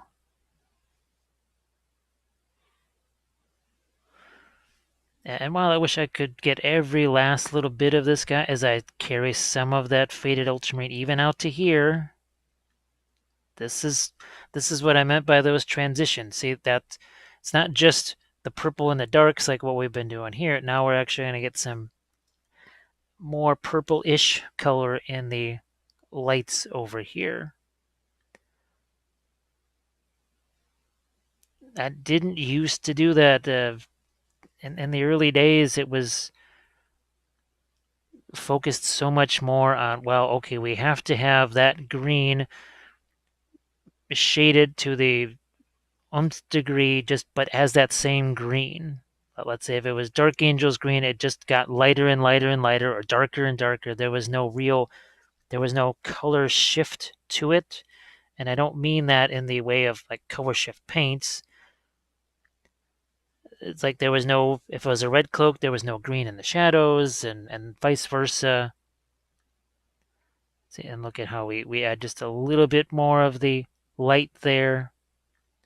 See how that gets a little more complex and creates its own little interesting composition right in that area. So we talk about composition, right? And there's the overall composition, but there's another type of composition, and that is there's global and local composition. Boy, that's gonna probably throw some people for a loop right there. But in some ways there is. You have it's just like a country, whatever. It's broken down into provinces or states or municipalities, but you have the whole. You think of the whole composition, but each one of these little areas has its own composition. Believe it or not, crazy as that sounds, it's kind of the case. And that's what we're trying to do here is work with some of the composition in these local areas here too, and make those compositions interesting, but without squashing the overall composition. I suppose it's that way in music too. When you with symphonies, in some ways with symphonies or in operas, there's almost four different songs happen at the same time. It's just different instruments are carrying different parts of it, and sometimes they fade, like the violins will fade to the back, but they're still an important part of that composition, but they're doing their own thing. And your wind section is doing another thing, each their own composition, but it's part of that entire symphony. Boy, we said that miniatures were like chess, but who would have thought that miniature painting is like writing a symphony?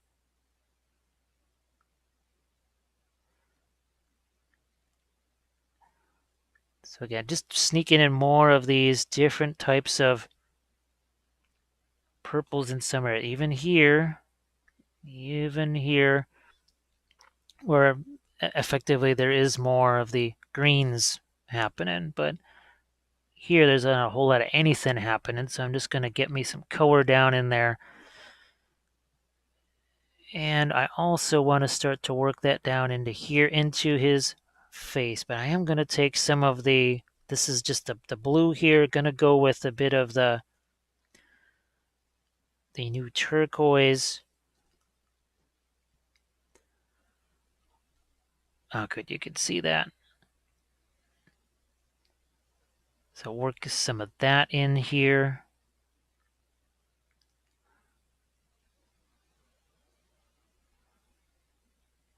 So I would love to have a couple of hours to just play around in the face right here.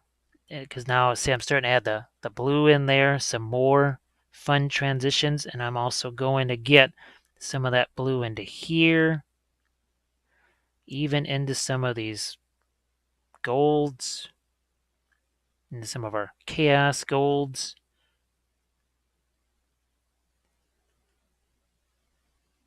Oh, heck, even some more of the blue on the face here.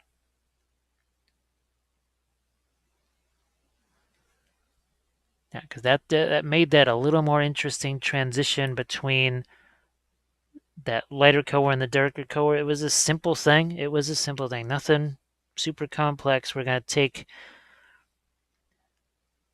we're going back to that, the green and purple.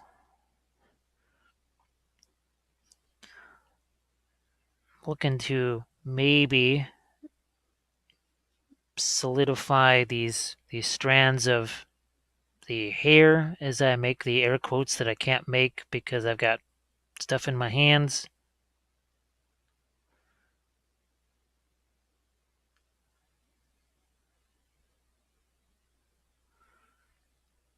And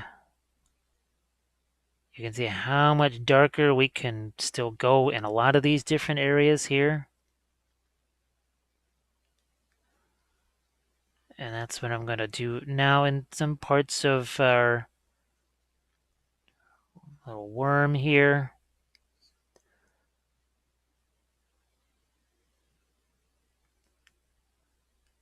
Trying to get some darks here.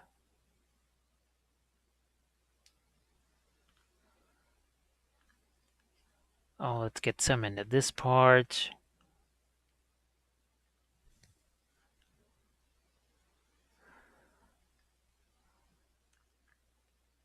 And now you can see these start to, it's a little bit of a contour line also. The line gets a little thinner. Brush strokes with each round here, you can see they get a little more targeted. Some of our brightest, those bright highlight things that we did, those start to show up a bit more.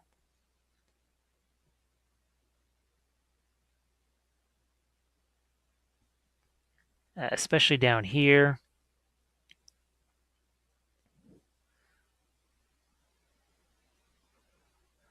And did this require any kind of black or anything like that? Nope. All we did was we took the transparent purple and the transparent green, and boy, did that make us a nice dark color. So we never even touched the transparent black or regular black or anything like that. And look at just how deep, look at how rich and dark that is.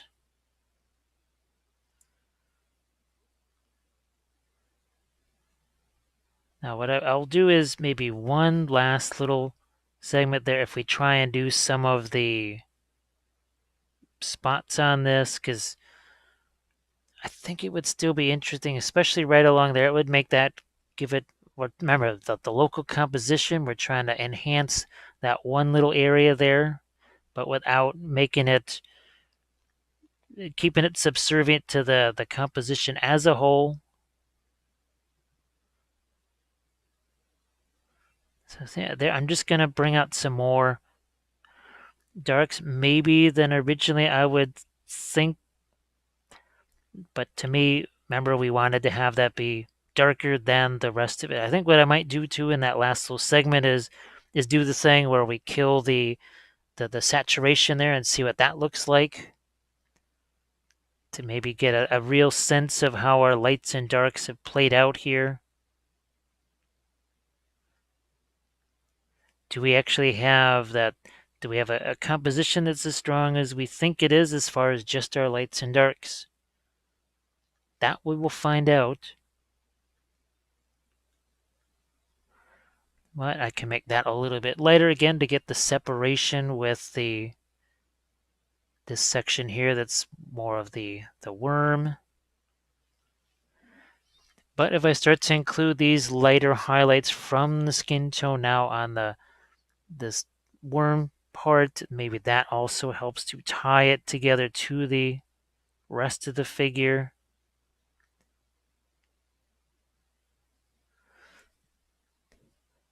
I'm going to go, yeah, we'll take some of the plum here, mix it with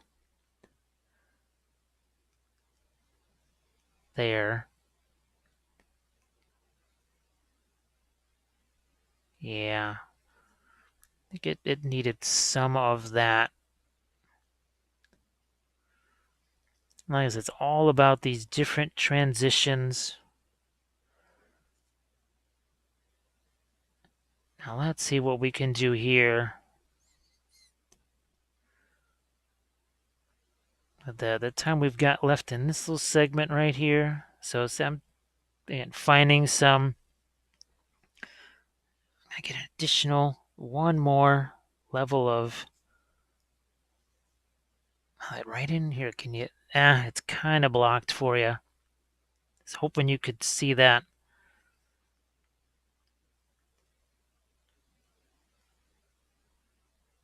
Again, just looking to get some more lights there to make, so that light makes there. Now you can see it. It makes the stuff here on the actual worm be a little bit darker. Bringing in some of my, basically some of the pink over there.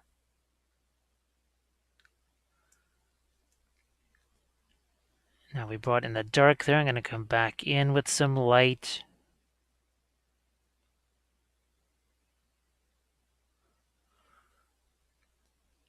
What are we at there? I'm going to do some of this.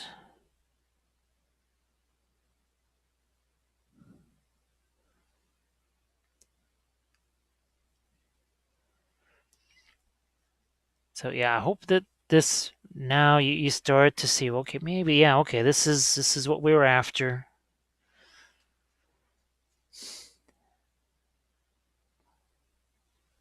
Let's see if there's some final lighter things on the skin and other areas here that we want to try and hit.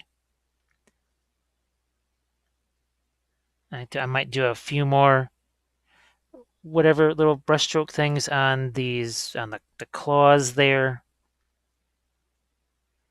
We've tried to get as many transitions as we could on those.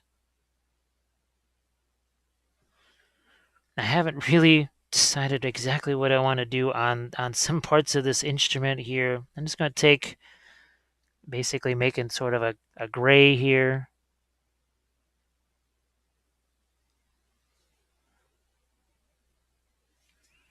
I think I don't want to have too many browns in this. I may get some grays in there because that'll be a nice little bit of a different color from what's around it.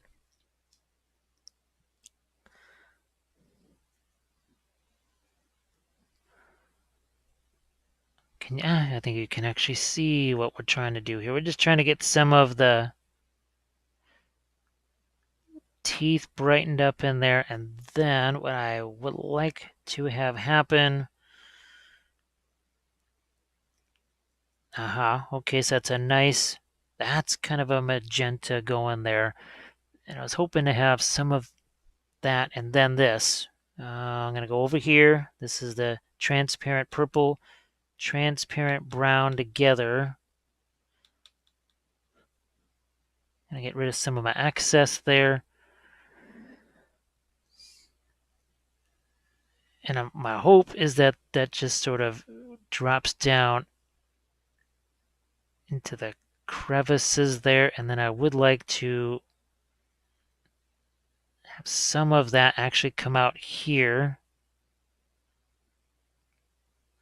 I don't want to say like veins, but maybe. And then that final set can kind of maybe go back in there and hit some of the lights again.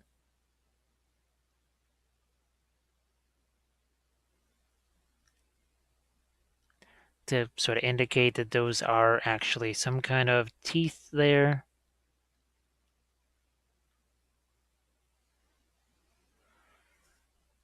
And I will.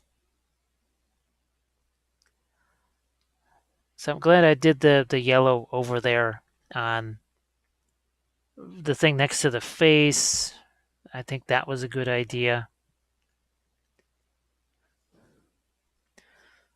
All right, so last but not least, what we'll do is we'll get into kind of the final little detail thing, see if we can't get some markings on that. Let's see if they make sense. Maybe they don't. Who knows? I may end up painting those over if I don't like them. But you never know until you try. So we'll do that next with some of our final details.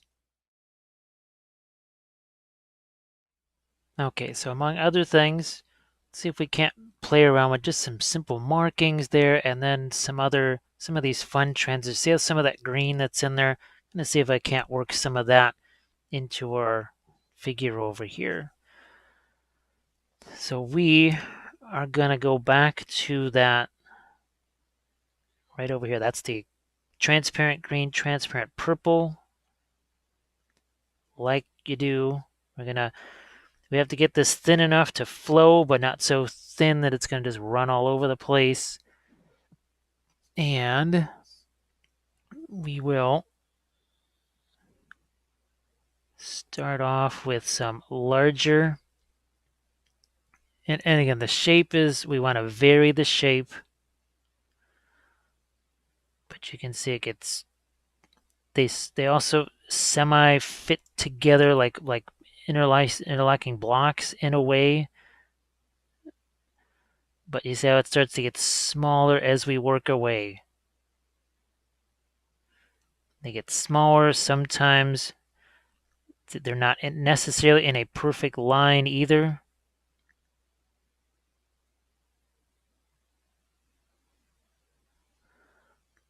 So there you go. Do I want those on the shoulder? Maybe, maybe not. I'm going to see what happens when I put some up here. Oh, good. That's right where you can see it. It's weird. Sometimes these can be the hardest ones to do. That worked out reasonably well. Let's see if we can do that again over here.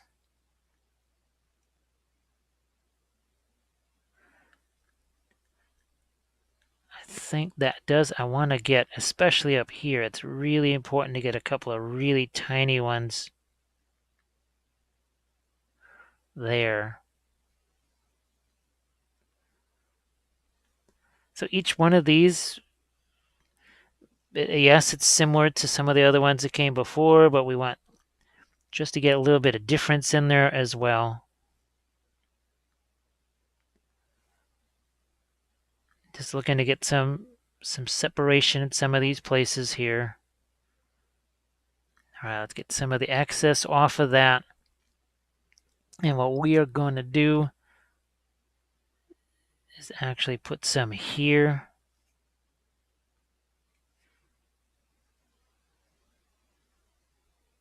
So I think I did this on one of the recent artisan design, and that's kind of neat. Over here, boy, you're never going to really see it, but I'm just going to try and add a few over here. And the idea is maybe it works its way up the neck here. These are just little dots. Nothing huge. Now this one, I don't even know if you can see this side over here. I suppose you can. I'm going to just try and slip this brush in here.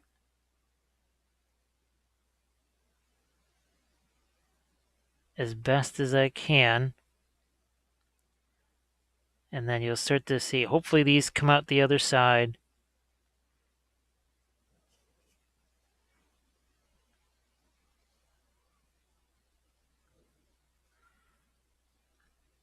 Kind of maybe do some stuff on the strings there. And then I think I'm going to darken it. It was sort of interesting for a while having that turquoise in there, but I think that's it. That needs to fade into some shadow there.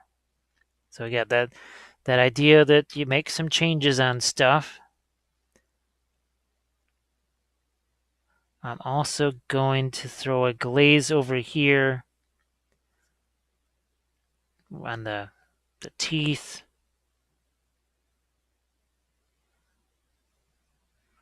And even some of our gold there. There. We need just some more light, dark, light transition. We had a lot of light to medium light and not a whole bunch of dark transition in that. I'm going to see if I can't get some darker shading on that instrument there. And then we're going to do something like this. We got this transparent yellow over here. Look at that green. What are we doing with that? I don't know. I'm going to maybe do some stuff on the eyes and on her little chaos banjo over here. Yeah, okay, that's good. And why can we get away with some of that there? Because, well, we have plenty of that. The colors that make this are in a lot of different places, and we're going to put them in even more. Like there. Come on, there we go. It's not, but boy, that is a nice, really intense green there. So I'm going to throw it in a few places in the claws, maybe even here with our so-called golds. Maybe even on this. Yep. Yeah, we're gonna go with even more of that. I'd like to get it a little bit lighter.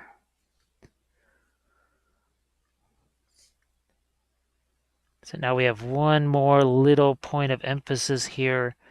And it's one extra thing because we got plenty of the turquoise everywhere. So now our turquoise up here is going to look different than what's right here in the face because we've got this extra little bit of yellow to it. And like I said, it's not going to be that super noticeable, but it does help. It gives one more layer of transition to that, just kind of by default. And then if I start to add some of that to these other areas and we spread it around like you do,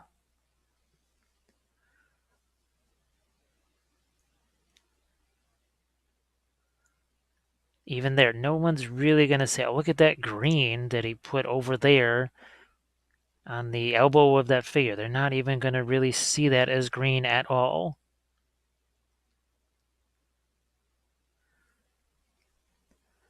But it's one more extra level of interest that we've added. And it's just a couple of brush strokes where it's not that big a deal.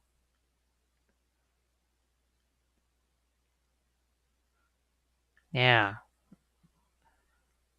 I have to say that really wasn't the major part of the plan there. It just sort of emerged. It really did seem to be the thing to try. I'm gonna get a little more of my... Here, let's see if I can't get this.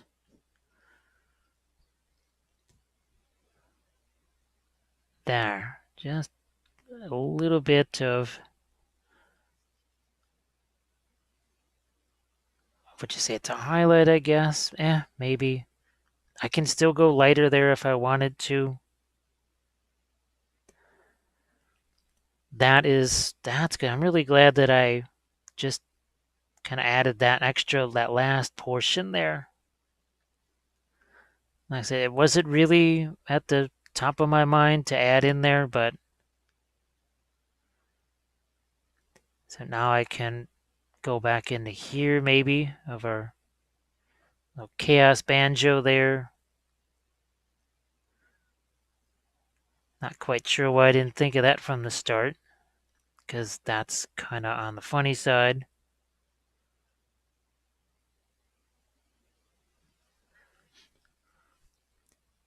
I do want to say, as we wind this down, as always, a thank you. Ironically enough, this was meant to be a YouTube live session more for the Creature Caster folks. It was supposed to be kind of a way to help them through this time, doing a little bit of a publicity thing for them that the internet said otherwise. And then I just thought, okay, yes, this might not be an army painting video, but you now get to see these colors and this figure before everybody else. So hopefully that that's still a fun thing for you guys to see that. And then some of the principles that we throw in here, it's important for you guys to know these things because they will certainly pop up in other videos. Now, I can also say too that that plum, you might be seeing that as we reprise the Baratheon army painting series. I'm going to do some a little bit different there. And the idea is we will take some figures that were not painted necessarily with Creature Caster colors. I'm not even going to look at the old videos. What I will do is a new color test figure, and then we will finish off the rest of that unit using an entirely different line of paint, having just completely not looked at what was done in the original color test figure. So I thought that could be, it's a necessity for me, and I thought it could be a decent exercise for you. So yeah, if you could drop a like on this thing, that's always fun. And as always, I definitely appreciate the support. And I'll be catching you on some more of these painting creature caster videos because we've got some Nurgle guys to do, and there's definitely some more infantry on the way. So thanks again, everybody, and I'll catch you next time.